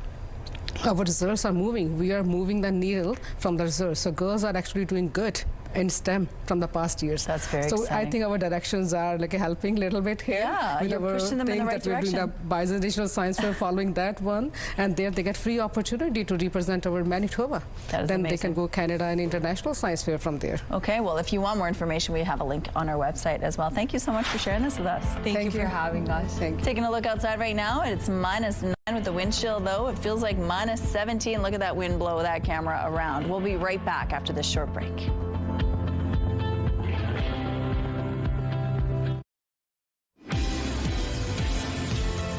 All right, that camera is shaking a little bit. The sky looking pretty stunning, though. We're a few minutes away from sunrise yet, 40 minutes roughly. It'll be up at about 8:20 this morning. -9 is where we're sitting. A mild start to your day with winds out of the south right now, 22 kilometers per hour. The pressure is falling and the humidity sitting at 88%. Yeah, the sky is looking good. We've actually got a clearish moment. There's just a few clouds out there that you can see the darker patches, but we will enjoy a bit of that sunshine before it does cloud over later on today. In fact, many of us will be seeing heavier clouds, maybe even some precipitation, and perhaps in mixed form. That's because these temperatures, they're going to be well above seasonal. Could be cracking the freezing mark or close to it in parts of northern Manitoba. A little bit cooler the further you go north, up around Churchill, -13 the expected high, but even that is well above what you would expect for this time of year. So too are these numbers here in the northwest. Plus digits in the middle of January. Now, there is a blowing snow advisory in this part of the province, so expect some of that precipitation to really be whipping around, reducing the visibility. We, too, have that chance of flurry activity, plus digits, though, all throughout. However, plus digits with a 60 northwest wind might not feel quite that pleasant. So it's also going to get really slushy and messy out on the streets, and before that happens, it'll likely get a little bit icy, especially with those winds kind of polishing up some of those surfaces. So lots of things going on today, and don't just look at the number and think, wow, it's going to be so incredibly mild. It will be mild, in fact, getting close to a record breaker today, but then it's not going to stay there because these temperatures will be falling off again. We're back to more seasonal numbers for tomorrow with that flurry activity continuing, and while it clears out for the weekend, we drop further yet. Cold stretch for a couple of days with those below seasonal temperatures continuing into the start of next week. Kitchen Dance is the film being shown right now at the Buhler Art Gallery. Good morning, Ainsley. Rochelle, I want to start off by saying when we make mistakes in these television roles, it is broadcast. When you at home make mistakes, it's not. So we're not talking to the kitchen manager. You guys are probably thinking, this lady really wants to talk to the kitchen manager. It's going to be fantastic at 8:06. Where is my head this morning? Kitchen Dance, and it's broadcast in multiple places. Hannah's joining me once again. How can people access this? Yeah, so it's on televisions all around the hospital. So if you're in a waiting area, you'll be able to see it there. It's in the gallery. It's going to be online soon as well. So we really wanted it to be as accessible as possible to people who are all around the hospital campus. Yeah. And you've pitched it to a broader audience as well. Yeah, we're trying to get it into distribution. So the Winnipeg Film Group have agreed in principle to have it in their library, and that means that this story of our Winnipeg Hospital of St. B has the potential to go across Canada and maybe even across the world, to festivals, to cinemas, to different screenings, to really getting out the word about this gem that we've got, this really important, beautiful, amazing kitchen in our hospital here. Then we can share their story. Yeah. I really think it's well deserved when you're talking about the body of work, but also the messaging, having an art gallery inside of a hospital and then broadcasting stories about that hospital. How unique of a situation are you in? It's super unique, and also the support that we get as well, the St. Boniface Hospital Foundation, the hospital itself, the staff. Like, doing a project like this is a big deal. It takes resources, it takes time. So when we do finally meet the kitchen manager, who is definitely worth the wait, it takes a person like that to put the time in, but also the staff to buy into it as well. So it's a whole ecosystem that makes something like this happen. And also, I think a city like Winnipeg that will take a chance on something like this. I think there's something about the people who live here who are open and see possibility and say yes. And the level of gratitude, too. Nobody wants to find themselves in the hospital, but knowing that there's people behind the scenes working so hard to make things happen. Back to you. Thank you, Ainsley. A harrowing incident earlier this week in which a school bus rolled over on an icy western Manitoba highway has renewed calls for seatbelts on school buses. As CTV's Joseph Bernacki explains, the Premier says he's open to the conversation. If we had those seatbelts, would we have had the sprains and the injuries that we had? It's a question rural bus driver and school bus safety advocate Jody Ruta keeps asking. Ruta says she couldn't sleep last night after seeing reports on the school bus crash north of Swan River. 14 students and a driver on board from Sapoteac Cree First Nation were on their way to Swan Valley Regional Secondary School when the bus careened off the highway. We're lucky there's no deaths, but no one in that bus crash is lucky. Ruta has been a bus driver in Beausejour for 6 years. She's built a following on social media, showcasing herself on the job and asking for seatbelts to become mandatory. Tuesday's rollover hit her on a personal level, reminding her of a crash she was in 2 years ago when a pickup truck smashed into the rear end of her bus at this railroad crossing. I got to watch all of my students, kids that I care about, be flung forward like rag dolls. And then I got to hear them scream and cry for their mums and their dads. And that was in a lucky crash. Ruta believes the addition of seatbelts to school buses will make them safer. Sapoteac Chief Nelson Janai says it's a bigger conversation that needs to happen. Seatbelts in school buses, are they mandatory? Are they available? That's something that should be looked at in the near future. On Tuesday afternoon, Premier Canoe said he's open to the conversation of seatbelts on school buses, but wants to know more information about how this crash occurred. We have to be patient about identifying what took place in this instance before we rush to propose the right solution. Lac du Bonnet PC MLA Wayne Owasco tabled a bill in early December. It would require any school bus manufactured after 2025 to have 3-point passenger seatbelts installed. I don't think anybody ever would argue that we want to make sure that our kids are safe, our students are safe from the time they get on the bus to the time they get home after school. Joseph Bernacki, CTV News, Beausejour. For its part, the Canada Safety Council states on its website that experts, including the council itself, do not believe seatbelts on school buses would improve safety in a majority of collisions. They add that safety features already designed into school buses make a more significant contribution to occupant protection than with the addition of belts.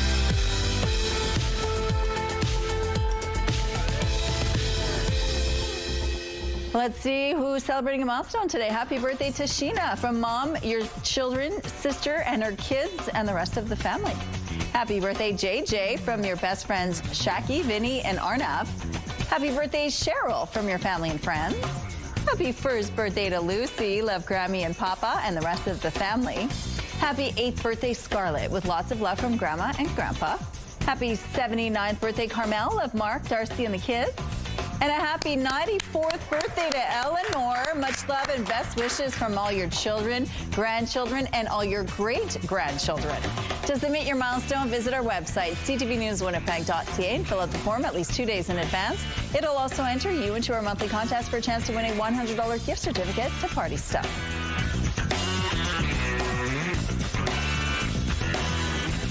Milestones is brought to you by Party Stuff, Winnipeg's balloon headquarters with 3 locations.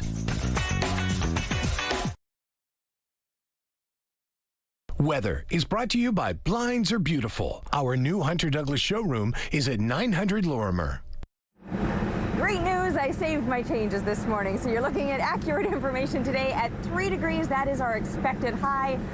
More than 10 degrees above seasonal. Minus 13, that's a normal daytime high. Now last year we got up to 2.2, so that was mild. Similar pattern with these above seasonal temperatures, but back in 2014, 3.3, that's the record that we're looking to beat, and we could be getting very close to that if we don't in fact smash it with our expected 3 on tap this afternoon. Now we're not there yet, but we did warm up throughout the overnight hours, sitting at minus 9 right now, feeling like minus 17.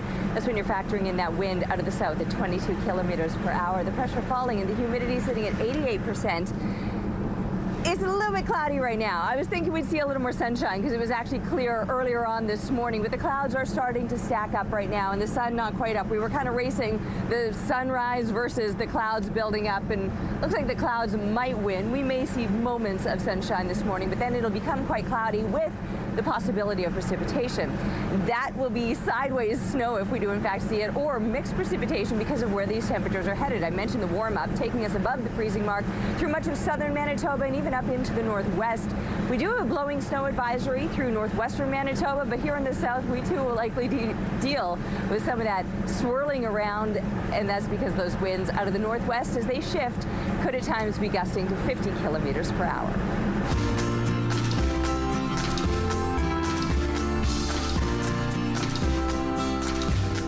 The Spirit of Hope Rescue has rescued over 4,000 dogs from Indigenous communities in Manitoba since its inception 10 years ago. Not only is the organization saving dogs and puppies, it's also helping to spay, neuter, and vaccinate them all over the province.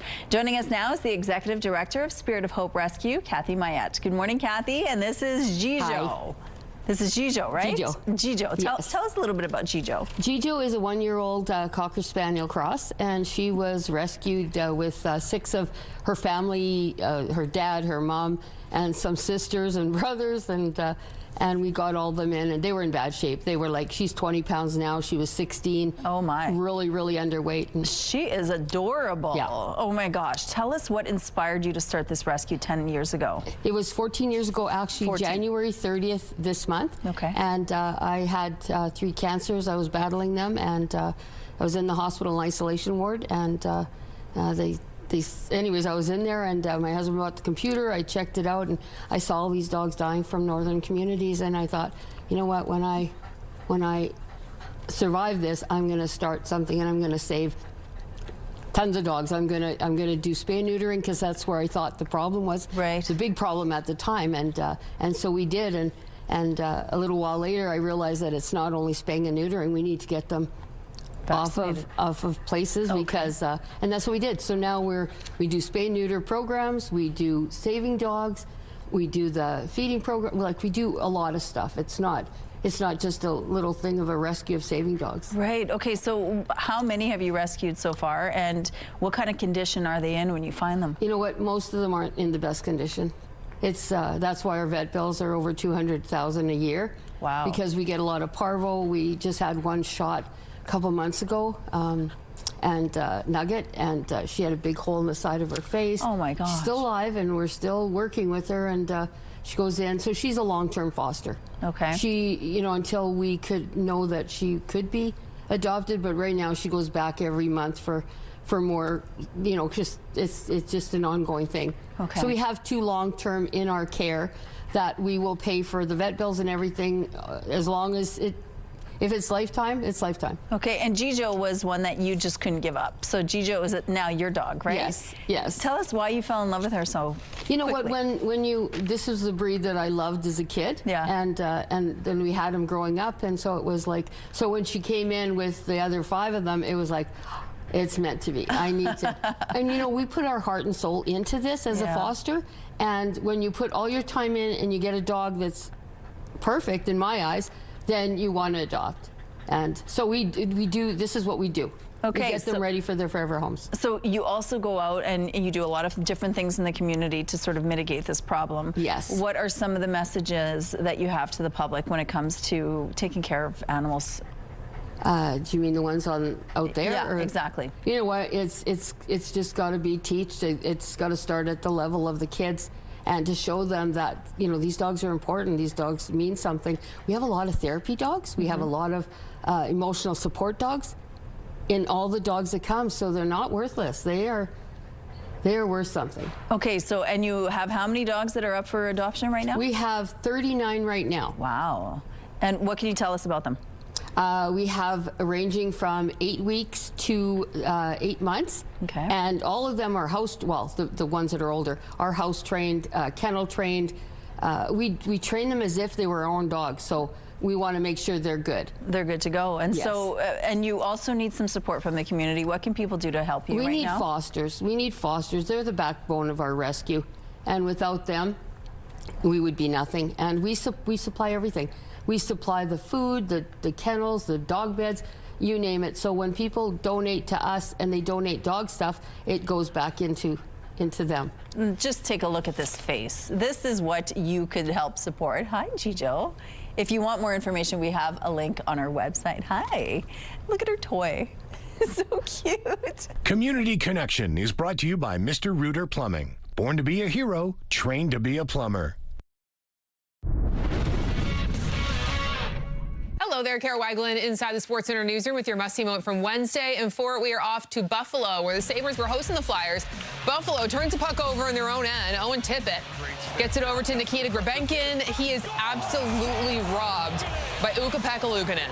The Finnish goaltender sliding across to make the incredible glove save. It's a big reason why the Sabres have won 14 of 16 games. It is your must-see moment from Wednesday. And coming up tonight on TSN, it's IIHF Under-18 Women's Worlds. Canada taking on Finland. Puck drop for that one goes at 7:30 Eastern. That's all for now from SportsCenter. Have a great day.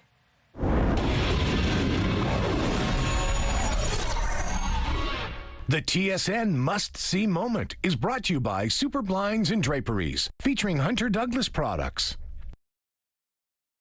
It's Thursday, January 15th. Landmark laid waste. A vacant Main Street hotel with a long and checkered past is reduced to rubble as fire investigators look for a cause. Addressing water woes, more Forces personnel are on hand to assess damage and begin the recovery at a Northern First Nation. And no more need for rally driving just to get out of your back lane. It's time for snow to go as Winnipeg starts plowing operations. Your Morning Winnipeg starts right now.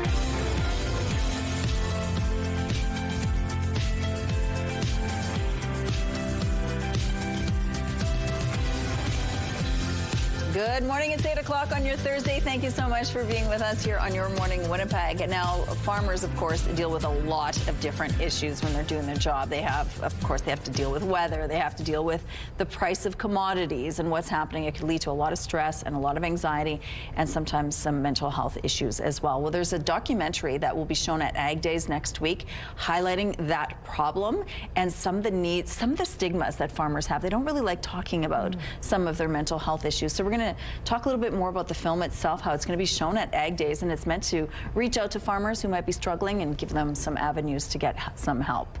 But we don't have to worry about farming right now because winter is here in the grip of it, and of course it feels like it today. Well, it almost feels more like spring, or it likely will later on today. A messy, mushy, slushy day. And then some intense winds on top of it all. Now, we're not at that messy, mussy, slushy stage just yet. -9, it'll get icy before it gets slushy. So just keep that in mind. We're going to be dealing with a lot of changes throughout the day today. -9 is where we're sitting currently with a -17 wind chill as those winds out of the south are moving 22 kilometers per hour. The pressure is falling and the humidity sitting at 88%. Looking at the satellite map, you can see clouds building up. I thought we might enjoy a moment of sunshine, but it's still not technically up. 8:20 this morning. It will be, but we're already seeing those clouds closing in on us.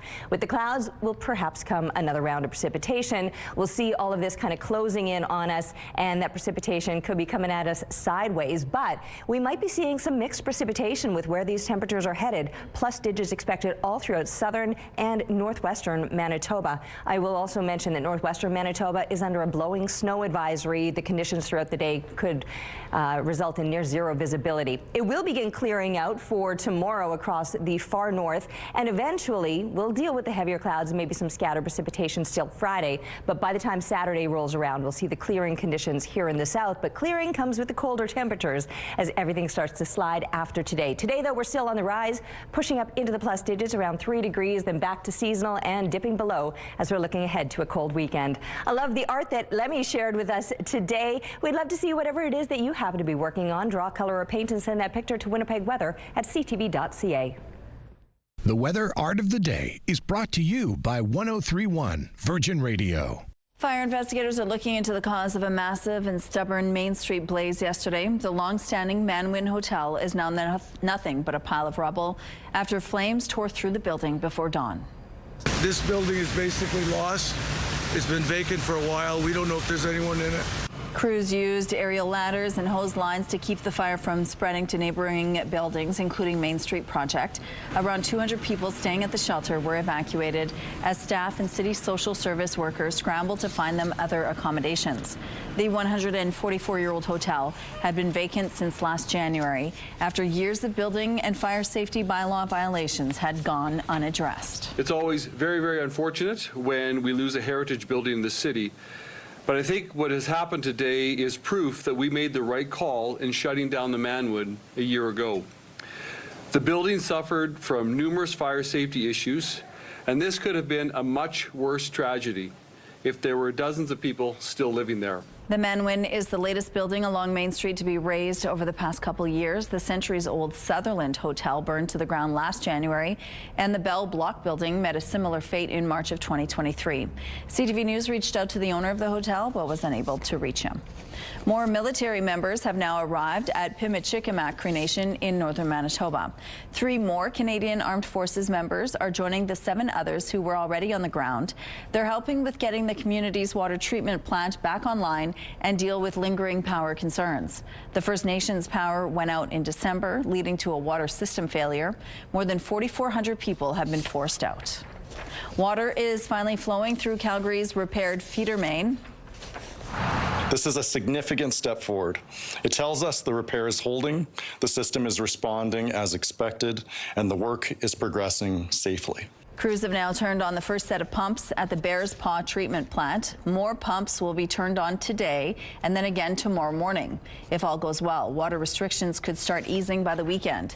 As the water main comes back online, the province wants to hold its own review. It has asked Calgary for all documents and reports related to its water system. Relief is on the way for neighborhoods where accumulations of slush and snow are clogging back lanes. In a news release, the City of Winnipeg says snow clearing was set to begin about an hour ago. It says back lane conditions have deteriorated in recent days amid fluctuating temperatures. Motorists are reminded to drive to conditions and use extreme caution when near heavy equipment. A reminder that the annual winter route parking ban is in effect. There's no parking between 2 a.m. and 7 a.m. on streets designated as winter routes. Those parked in violation may be ticketed and towed to the towing company's compound. Here's what's happening now in traffic along Kennison Boulevard. Things are moving well over here, as you can see. Still appears to be quite light in volume at this point in the drive. If you see any issues out there, please let us know. Traffic is brought to you by Curtis Carpets, Manitoba's flooring experts. Okay, we're going to go back to Ainsley McPhail now, who's at the Buhler Gallery this morning. We've been talking about this film, and now finally we're going to get to meet those people who work in the kitchen at St. Boniface Hospital. Good morning. Good morning, Rochelle. And there's over 100 of them. The kitchen manager, Carla Williams, joins me now. Kitchen Dance, the short film, is absolutely stunning, mixing movements and the people who are working so hard in the kitchen. Why is this kitchen, Carla, so special? Well, it's a huge space. It's over 16,000 square feet with, like you said, over 100 employees working, busy, doing a lot of movement, physical work. You'll see we're cutting fresh onions. You're going to see racks of spices. We're developing recipes. We're making food. But most importantly, there's a huge team. And we work together. We support each other. We laugh together, cook together, together. We even share food on our breaks. It's just a beautiful team. What was it like to be able to have a choreographer in there teaching dance movements? It took a minute to kind of get our heads grasped around it. So we had these daily meetings, and Alex, the choreographer, would teach us a few moves. And we kind of looked at each other nervously and moved and had fun and laughed. And then Alex brought it into walking and dancing, and then music, walking and dancing. And some of us held back, but many of us just kept learning the dance. And it was neat to see how our own movement every day, whether it's placing food on the tray line, reaching for things, moving mugs and bowls in the dish room, scooping, weighing, all of that really started to look like dance. What was your reaction to seeing it all said and done? It was really kind of breathtaking.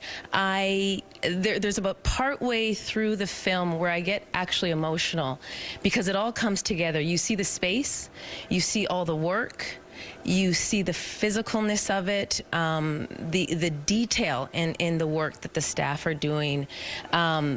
And who we're caring for. There's a piece where the diet technician, she's drawing up infant feeds, and that's for our sick babies in NICU that are getting better, and the work is so detailed, and you'll see her gloved up and gowned, and just the care that's put in it.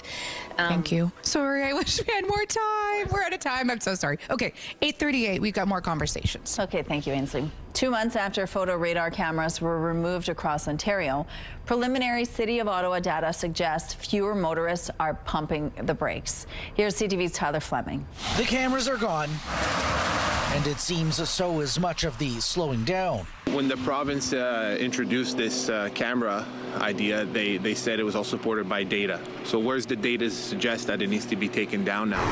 Back in October, Giovanni Carlucci told CTV News Ottawa photo radar should stay in front of schools. We do prioritize the safety of our children. His opinion hasn't changed, but Carlucci says enforcement alone was never the answer. He's long argued that drivers slow for cameras then speed up again, making traffic calming key around schools. If you get somebody who's driving a rickety car down the street and they hit a speed bump, right? That guy hits a speed bump, what happens? Is it better that he ends up with a $70 fine, or is it better that he ends up with a $700 plus bill at the mechanic at the end of the day? That's for him to decide. And along Cambrian Road in Barrhaven is a perfect example. And when summertime comes out, they'll be racing again. Now, 2 months after the province banned speed cameras. Well, as you can see, this is so driving so fast. The city continues to track speeds in these zones. Now, back when the cameras were on, nearly 9 out of 10 drivers complied. 3 weeks after the cameras shut off, that dropped to half. So now we deal with reality of having more policing. They're going to be very aggressive to ensure, especially in front of schools, that people adhere to the speed limit or you're getting a ticket. There's not going to be a whole series of warnings. Again, you're going to face big fines and penalties because we want to keep our pedestrians and our children safe. While the province promises big signs and flashing lights, the cost remains unclear. Unfortunately, I don't think they're going to be successful in slowing people down. And we have to look at other measures to be able to control traffic. Without a proven fix, Carlucci says it's time for drivers to answer one simple question. Why are you speeding in a school zone? Tyler Fleming, CTV News. All right, a gorgeous sky out there, about 10 minutes away from official sunrise, but you see the clouds are starting to move in now as we look at the CTV Live Eye, brought to you by Bathfitter, exclusive home of the PermaFit solution. It is beautiful out there. These temperatures this morning, a little more pleasant than they might be later on today. And I'm not talking about the warmth that's coming. I'm talking about the conditions that will come as it continues to warm up, because right now, at least, things are still fairly frozen out there. But later on today, it's going to be slushy, messy. It's probably going to get quite slick before it gets slushy and messy as those temperatures get closer to the freezing mark and then surpass it.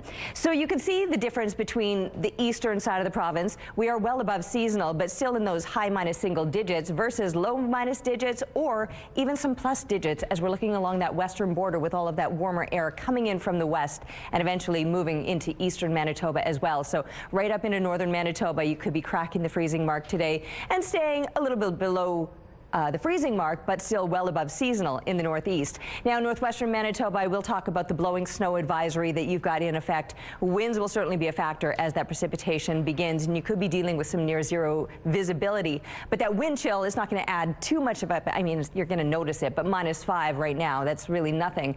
Compared to the -24 has a bit more of a bite as we look through the northeastern part of the province. There on the satellite image, you can just see the clouds that are building up. The precipitation hasn't started yet, but it likely will by about midday, and then continue through the afternoon as we're pushing above the freezing mark to a high of +3. But that could come with northwest winds gusting to 60 kilometers per hour throughout the day, overnight, and still with those strong winds tomorrow. And temperatures back to seasonal before they slide into the deep freeze this weekend. We're taking a break, but we'll be back with Your Morning Winnipeg.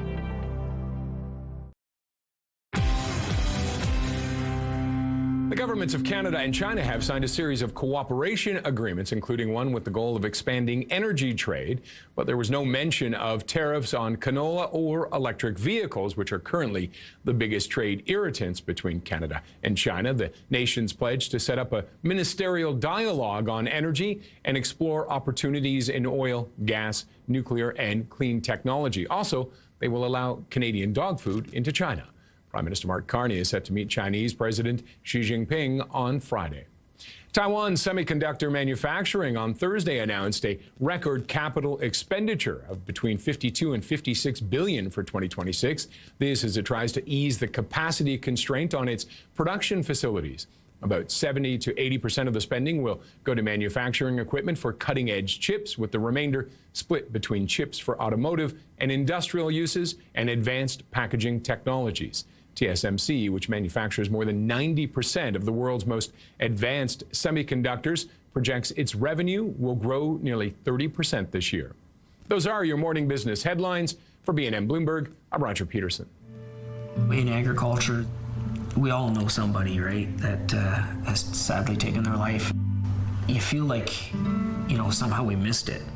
And it feels like we somehow failed them. Farmers work hard to bring food from the fields to our table, but farmers face a lot of challenges, from droughts, high costs of seed and fertilizer, to falling commodity prices around the world. This can lead to high stress and a suffering mental health for workers in the field of agriculture. A new documentary is raising awareness about the strain, the fear, and the shame farmers are facing right now, and what's being done to help them so that they're not suffering alone. The film is titled Deep Rooted and will be shown to the public next week at Ag Days in Brandon. Joining us now is the Executive Director of the Do More Agriculture Foundation, Merle Massey. Good morning, Merle. Good morning. Thanks for joining us. Now, this is something farmers don't usually talk about, is it? It's true. It's what I grew up in a rural community. I grew up on a farm, and it certainly wasn't anything that was ever whispered. Or if it was whispered, it was, around the coffee table or around the corner or behind closed doors.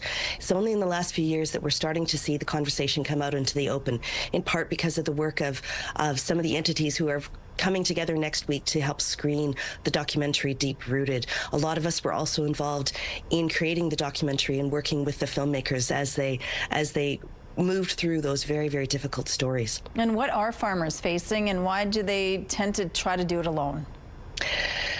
Farming has always, had that tough it out culture, right? Just pull up your socks, pull on your boots, get out there and get the work done.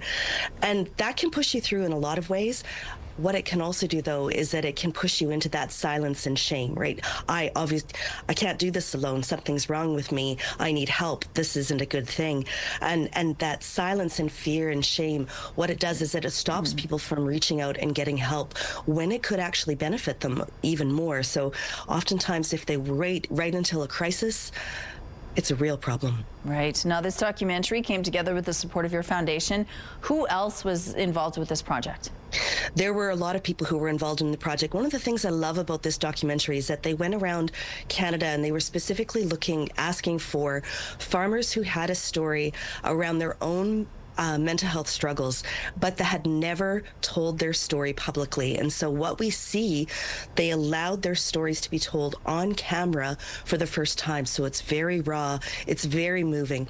And so it's one of those documentaries that when you're sitting there, you feel like you're right outside with the farmer, having that conversation with for the first time.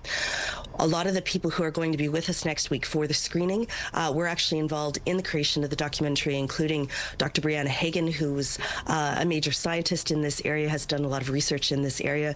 She'll be one of the panelists. Manitoba's own Jerry Friesen, who goes by the name of the Recovering Farmer and is the CAO of Manitoba Farmer Wellness, will be on hand on the panel, and Bryce Fisher, who's a Manitoba farmer, and he's a research assistant at the Centre for Critical Studies of Rural Mental Health. When we screen these documentaries, we also want to make sure that we have a clinician on hand, someone who, if someone who's watching the documentary needs a little extra help and support, we have Tracy Young, who's the mental health clinician with the Manitoba Farmer Wellness Program, and she'll be on hand as well. And she's also a lead researcher at the Canadian Centre for Critical Studies in Rural Mental Health. Okay, well, that sounds like you're ready for next week. What do you want farmers who may be struggling right now to know? That help is available, that I would like them to know that talking about it helps. Keeping it in is the very worst thing that you can do. Talk to your partner, talk to your employees, talk to your family, talk to your doctor, talk to your neighbors. What we're seeing is that this conversation is coming out more and more and more. More and more people are comfortable with this conversation, happy to help, and that's often the first spark. When a farmer reaches out to someone around them and says, you know what, I'm not doing that well, something's up with me, can we talk about it? Oftentimes that blows open the doorway and the conversation flows, and it's very helpful. Well, Merle, thank you so much for sharing this with us. Again, if you want more information, we have a link on our website. Thanks for having me. Sun officially up now, rising at this very moment. Not that we're seeing much of it because we've got some heavier clouds that have moved in since the earlier morning hours when it was a little bit clearer. It never did get that cold overnight, though. In fact, the temperatures continued to rise throughout the overnight hours. We're now sitting at -8, well above not just seasonal lows, but even above the seasonal daytime highs, and it's just going to continue to warm up today. South-southwest winds are 17 kilometers per hour, tapering off before they shift and increase all over again. The pressure is falling, humidity sitting at 89%. So just a little bit of a breeze now, but a much stronger wind expected later today. And as these clouds build up, we'll likely see some precipitation on the way. And it may be in mixed form because as mild as it is right now, it's going to continue to warm up. And much of southern Manitoba and right up into the northwest, plus digits are expected. So well above normal, obviously. It's mid-January, and pushing up into the plus digits will make for a messy, slushy day, but perhaps some sideways precipitation, mixed form with those intense winds that will shift out of the northwest and gust at times to 60 kilometers per hour. It was a stunning morning yesterday. This is a shot that was taken by Sherry Ann. Thanks for sharing it with us. And keep the pictures coming, please, to Winnipeg weather at ctv.ca. Weather is brought to you by ABC Fire and Safety, your CO2 refill store.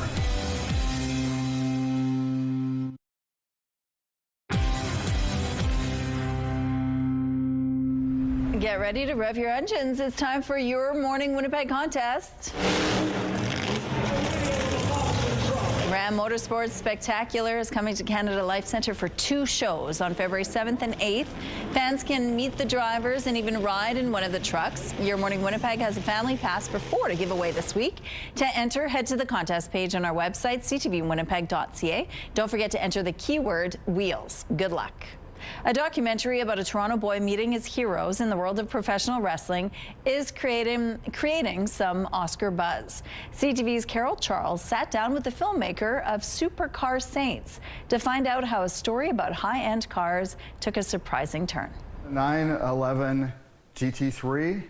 And it definitely goes above 200 miles per hour. James Hargott is a big fan of the Porsche brand. The feeling you get when you're driving them, it's like kind of like driving a roller coaster, but you're in control. It's a lot of fun. He has owned 9 different models or luxury vehicles over the past 25 years. While you're in track mode, you're able to change a lot of the setups of the car right on the fly. His passion for vehicles drives the documentary Supercar Saints. The film is under consideration for an Academy Award nomination in the category Documentary Feature. We were put on the Academy Awards website. I didn't really see that coming, so that was something that was really exciting. Supercar Saints is a story about high rollers with deep pockets who love supercars and spare no expense to buy them. Two very exclusive 765 LTs, which are 765 of them worldwide. But this story took a twist when the big spenders crossed paths with a 14-year-old teen, Steven Spice, at a WWE charity event. Steven really hit it off with some of these rich car guys, and I thought, what a juxtaposition. You have a kid who, you know, he's sick, his parents don't even own a car, they're in a one-bedroom apartment in Toronto, the whole family's in there, and then you have these guys that have a net worth of $50 million or more and spend $2 million a day on cars. Spice has a rare disease called Chiari malformation. The disease causes his brain to grow into his spine. He doesn't dwell on his illness, but is passionate about his family, supercars, and wrestling, especially his all-time favorite, John Cena. He's got, you know, dozens of John Cena action figures, and his whole dream was to meet John Cena. And with the help of Hergott and his supercar family, they pulled some strings and made it happen. I think John Cena became like a little kid again and was just talking about wrestling with Steven, and they forgot about the cameras and the fact that this is backstage of a WWE event. What's the favorite opponent you've seen me face? JBL in the I Quit match in 2005, Judgment Day. The best match of all time. How did you get to watch that? The 82-minute documentary was filmed in Toronto with a crew of 22 people. It took almost 4 years to produce, and it was launched on Amazon Prime last September. The nominees will be announced on January 22nd in Los Angeles. Hergott is hopeful that his documentary will be selected. Carol Charles, CTV News. Here's what's happening now on St. Mary's Road. It looks like things have really picked up over here. But overall, moving slowly but surely. We'll be back after this short break.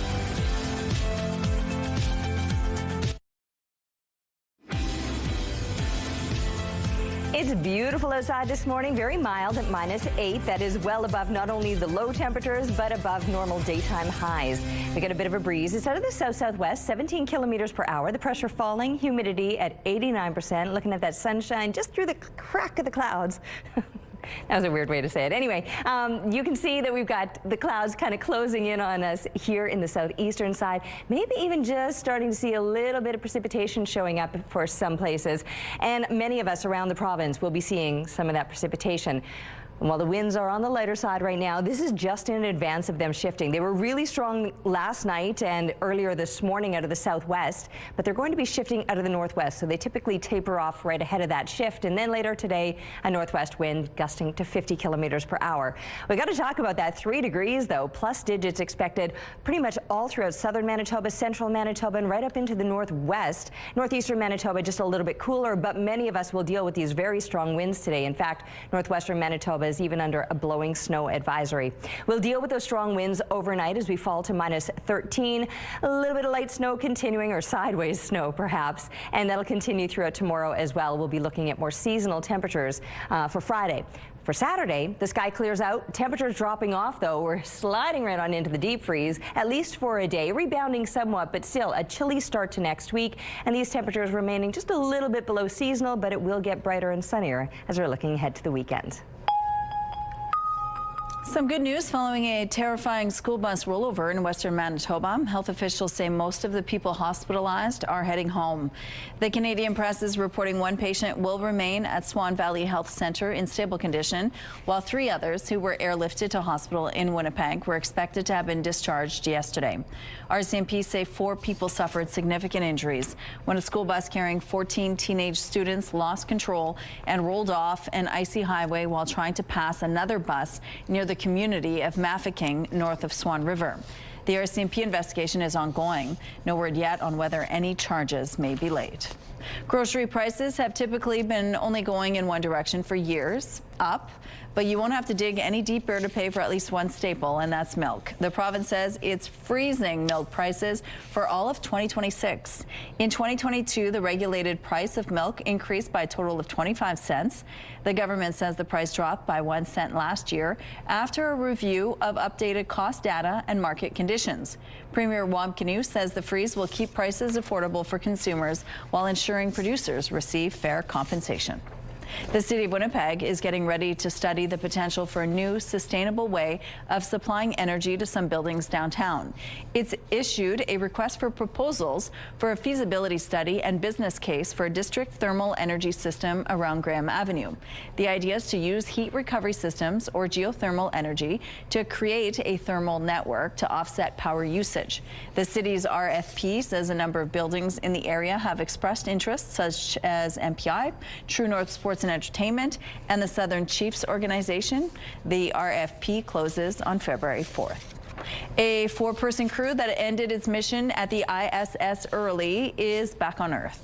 Splashdown of Crew 11 splashing down off the coast of California. It was a safe landing for Crew 11 on board the Dragon Endeavour. The astronauts arrived at the International Space Station in August, expecting to stay for 6 months. NASA decided to bring the crew home a month early after one of its members became sick. NASA didn't give any details about the illness, except to say it wasn't an emergency. Donald Trump may say he doesn't want cars from Canada, but one Canadian-made vehicle stole the show Wednesday at the Detroit Auto Show, being named Car of the Year. The Windsor-made Dodge Charger took home the 2026 North American Car of the Year honor. Jurors spent the last year test driving and evaluating vehicles on multiple criteria, including design, safety, and performance. The president of the union that represents workers at the Windsor Assembly Plant calls it fantastic news and a real testament to the members of the plant and Stellantis. A UNESCO heritage site in Alberta is hoping to attract a bigger audience thanks to a new hit Hollywood TV series. Here's CTV's Tyson Fedor. Nestled at the foot of the Rocky Mountains is Head Smashed in Buffalo Jump. The historical Indigenous site showcases exhibits, trails, and lookout points of where the Blackfoot people use their knowledge of buffalo behavior to kill their prey for food. We pride ourselves on being stewards of a sacred site. Bring more understanding of what the southern Alberta landscape has to offer. The site, located west of Fort Macleod, was peppered into some dialogue between two ER doctors on the season 2 premiere of HBO Max's show, The Pit. Where are you going? Head smashed in Buffalo Jump. Captain Crunch flying squirrel socks. Are we talking in code or are you having a stroke? It's an Aboriginal UNESCO heritage site in Alberta. We had no idea. It was a pleasant surprise. It's unclear how the writers ended up featuring Head Smashed in Buffalo Jump for Noah Wile's character, Dr. Michael Rabinovich's script, but was centered around discussion of taking a sabbatical. However, that scene that aired last week has sparked a flurry of visitors to the park. We watched The Pit. We love it. It's a great show. Big fans of ER, big fans of Noah Wile. Complete reference out of the blue. Got us really excited, so we came down for the day and check it out. We've had a ball. It's awesome. Travel Alberta has also featured the scene in a recent video. The Pit recently won several Golden Globes, including Best TV Series for Drama. Now, staff of the world-famous site are hopeful the international attention draws out even more curious travelers. Tyson Fedor, CTV News, near Fort Macleod. Here's a look now at what's happening on Donald Street. Things are moving well over here. It looks like a pretty smooth drive. We have no issues to tell you about. Let's look now at your gas prices. The Canadian average is $1.27. The provincial average is at $1.21. In Winnipeg, the average is the same. And the lowest price in the city is $1.05. All this information is on gasbuddy.com. For our question of the day, we wanted to know, today is National Bagel Day, so we wanted to know, how do you like your bagels? Miranda loves her bagels toasted, loaded up with peanut butter with sliced up bananas on the side. A Your Morning viewer shared cinnamon raisin and definitely everything bagel. And Kelly says she likes her bagels with plain cream cheese and topped with a healthy amount of trail mix. It's the best mix, including Smarties. I've never heard of that, but now I want to try it. Thank you so much for your responses. Let's go to Ainsley now, and I'm sure there are bagels getting prepared in the kitchen there at the St. Boniface Hospital. Good morning, Ainsley. Smooth transition, Rochelle. Smooth as cream cheese. Sorry. Kitchen Dance is what it's called. It is a short film here displayed at St. Boniface Hospital, as well as the Buhler Art Gallery located inside. The kitchen manager joins us now, Carla Williams. Tell us all about Kitchen Dance. Kitchen Dance is a couple things. We did a live performance here in November. So we had 5 performances, 20 to 25 audience members walk through the, kind of being guided through the kitchen by Alex, the choreographer dancer, as they would observe staff working, but also then watch Alex perform 3 dances throughout in different spaces of the kitchen. So if you could imagine in the bake shop, in the dish room, and even inside the delivery truck in the receiving dock. It gave the staff, it was neat because the staff had this opportunity to share their work and share it like live, right? This is what we're doing, this is how we work, this is how we move our body.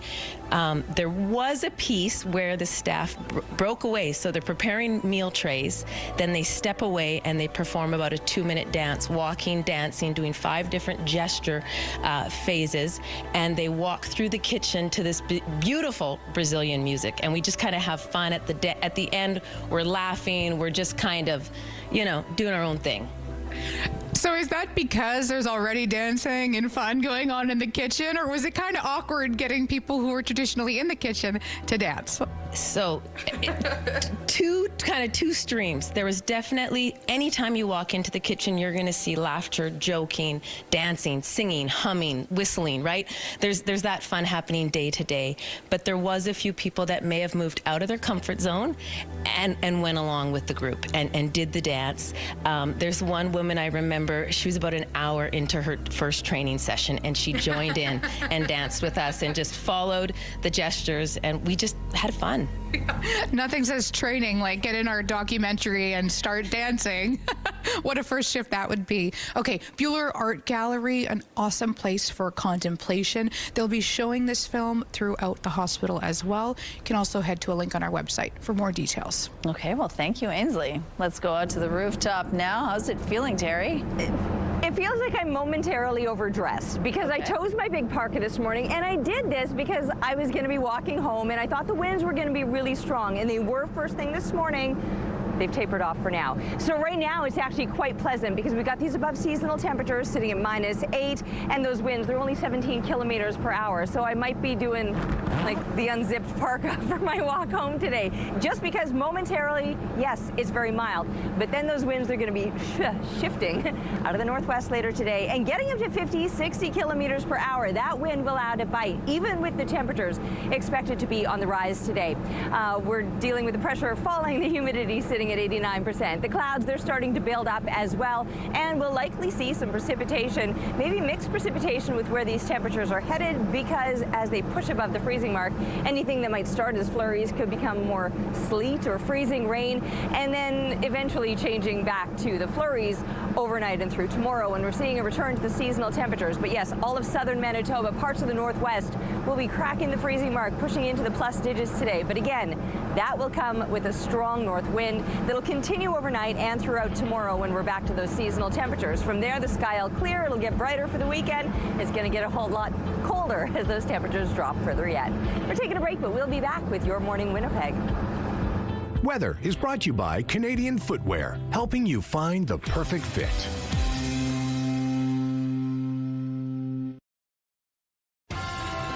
Have a news tip? When you see news happening, let CTV News Winnipeg know. Text your tips, pictures, and videos to 10400. That's 10400. Message and data rates may apply. New statistics show a steep rise in both home and auto insurance rates last year. Inflation, higher home repair costs, and auto theft just are some of those factors. It's a trend industry experts say is likely to continue this year. CTV's Pat Foran reports.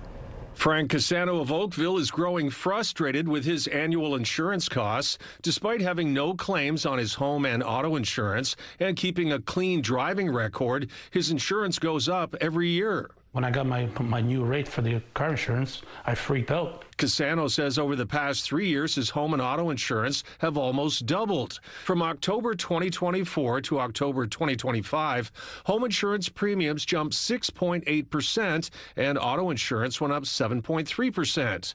Over the past 5 years, home insurance has risen almost 39% and auto insurance premiums have increased almost 19%. Cassano says someone who is claims-free shouldn't constantly have to pay more. I don't want to be paying for anybody else's. I want to pay for my own. If I get into an accident, yeah, then you raise my rates. But if I'm clear every year, and I shouldn't be able to get an increase because of the theft that's going on. It's not my problem. Year over year, for both home and auto insurance, we saw increases. The insurance industry says inflation, tariffs, and natural disasters such as wildfires, hailstorms, and flooding are leading to huge insurance payouts. Homes are more expensive to rebuild and repair. The price of new vehicles has also increased, and the cost to repair them has gone up as cars become more technologically advanced. What could be a minor fender bender, 10, 15 years ago for like a bumper that maybe cost $500 to replace. Now that's $1,500, $2,500, potentially more. While remaining loyal to your insurance company has benefits, if your premiums go up dramatically, you may be better off shopping around. So it really is in the consumer's best interest to take the time to shop that rate. Well, you should look around. Cassano switched companies and saved $1,000 on his premiums. Still, he wants the government to investigate to make sure consumers are not being overcharged on their home and auto insurance. Pat Foran, CTV News. Winter can start feeling long and dark in January. It can be a hard time and make us feel physically and emotionally exhausted. A few good laughs, though, might help. The Winnipeg Improv Festival is hosting a special event called Blue Sunday, an improv show to fight the darkness. And it's happening this weekend. Joining us now to tell us more about Blue Sunday is the artistic director of the Winnipeg Improv Festival, Stephen Singh. Good morning. Good morning. Thank you so much for joining us. Thank you. Now, Monday is Blue Monday. Monday is Blue Monday. Right. So that's typically when we start noticing people are feeling the blues. It's the saddest day of the year. Okay. It's the saddest day of the year. And so we thought we would fight that. Okay. We would fight that with some laughter and do an improv show so that people could get to fight that winter blah, winter blue. And laughing is always a good cure for all kinds of things, right? It's the only cure. Yeah. Okay, so for somebody who's never been to an improv show, what is improvisation and how does it work exactly in this kind of setting? So an improv show, typically we are asking suggestions from the audience. We don't have a script. We're just making up theater. We're making up skits, we're making up sketches, we're making up scenes, we're making up the comedy right there live in front of the audience. And that's what makes it funny, because you never know what you're going to get, right? We don't know no one knows. The audience doesn't know, the performer doesn't know, and it's like we're performing together. Okay. Yeah. And so this show on Sunday, describe what's going to happen, because there's a few different things happening. There is. Okay. In the first half of the show, we've got a short form ensemble that we've assembled from the Improv Festival. And that short form is like what you would see on Whose Line Is It Anyway? Okay. Some short form games. Yeah. And so we're going to do that in the first half. That's going to be great. And in the second half, we thought maybe people to fight the blues, more than just like watching a show and laughing together, maybe they're going to need to come up onto that stage. So I'm going to do a show where I'm going to do improv with audience members. So during the intermission, you can write your name on a piece of paper, and I'll pull it from a hat, and I might call your name, and you'll come onto the stage and do improv with me. That would give me anxiety. You should come. So there's going to be improvisers in the audience. We teach a lot of classes, so maybe there'll be some improv students. Okay. But also, it could be somebody who's never been on stage before, and I'm going to do an improv with them. But I'm going to take care of them. Okay. I'm going to make them look good. So even if it terrifies you, yes, you'd be okay. And how do you think this will help lift the blues? I think that not only laughing, but feeling the laughter in the room. We're all in the room together. We're all laughing together. There's a warmth that resonates from that joy of laughter and like creating together. Yeah. And then afterwards, it's like there's no blues anymore. You feel lifted. You feel lighter. Yeah. Okay, and so what do you want people to know? There are many tickets available still at this point? Yeah, there's still room in the Gas Station Arts Center. Yeah. We've got tickets available online. We've got tickets at the door. Come on down. It's in Osborne Village, and we would love to see you there. This is the first time you're putting on an event like this, so why did you feel this was the year to do so? Well, the Improv Festival has been doing shows throughout the year. We've been doing a season. This is kind of new the last couple of years. And when we're doing a show in the middle of January, we were just like, well, what's the theme of this show? What should it be? And we just landed right on the blues. Let's cure the blues. Okay, and what would you say about the popularity of improv right now in Winnipeg? Is it getting more popular? More people are checking this out? Absolutely. Like I said, we're teaching a lot of classes and workshops, and those classes are selling really well. There's a lot of people taking classes right now, and that interest is just growing. That is. And we're really excited. That's about amazing. that. Okay, so if someone wants to check out the show, where do they find tickets? They go. Well, you can Google it, Improv Winnipeg. I'm sure you'll find it. The Gas Station Arts Center right in Osborne Village. It's a beautiful theater, and we have beautiful tickets, and you can come and see the show. There you go. The blues are gone for me already. Thank you for sharing this with us. If you want more info, we do have a link on our website as well. All right, looking outside, the sun is up now just behind those clouds, but it's -8 and quite pleasant. The winds are light to moderate at 17 kilometers per hour. They're still out of the south-southwest and will be shifting later today. Pressure falling, the humidity sitting at 89%. If you were around with us first thing this morning, I was complaining big time about the weather, just about how mild and messy it was going to be with these intense winds today. But then Director Kim just got in my head and said, you know what? It stays lighter longer. And she's right. That sun is setting, I think, about 4 minutes to 5 p.m. So we are getting those longer days back, and that is some good news. Thank you, Director Kim. Sometimes we all need a little reminder of the good things in life, not to take for granted. Anyway, today we do have these heavier clouds that will continue to build throughout the day. They're going to bring some precipitation, perhaps in mixed form, because these temperatures will be climbing yet above the freezing mark to a high of about 3 degrees, and the winds will be shifting, at times gusting to 50 kilometers per hour, up to 60 winds overnight and throughout the day tomorrow, with some cooler temperatures, and still that swirling precipitation gets cooler yet as we're looking ahead to the weekend, and the temperatures continue to drop. We're taking a break, but we'll be back with your Morning Winnipeg. Rooftop arrangements provided by Lacoste Garden Center. Salon services provided by S&Teak Spa Salon. Well, we're going to send you off with some fun video. Our first video is a reminder of how important it is to have a supportive partner.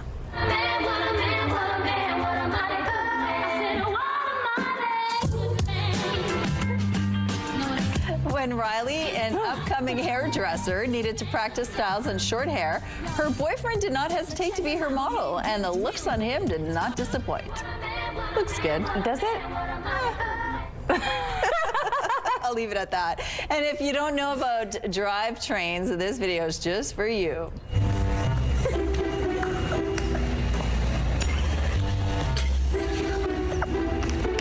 Yeah, now it makes sense. This worker at a Honda dealership thought it would be fun to demonstrate the different car modes to her co-workers. Interesting. I think you have to know cars to get it. I don't know cars. I don't get it either. And lastly, a baby that was born to shred. Little Otto can barely walk, but already loves to ski at only 16 months. He can stand on skis and with the help of his dad slide down in the snow. He'll be a pro in no time, way better than me and Jasper the other day. But I wouldn't even be upright. I know, exactly. Have a good day. We'll see you tomorrow.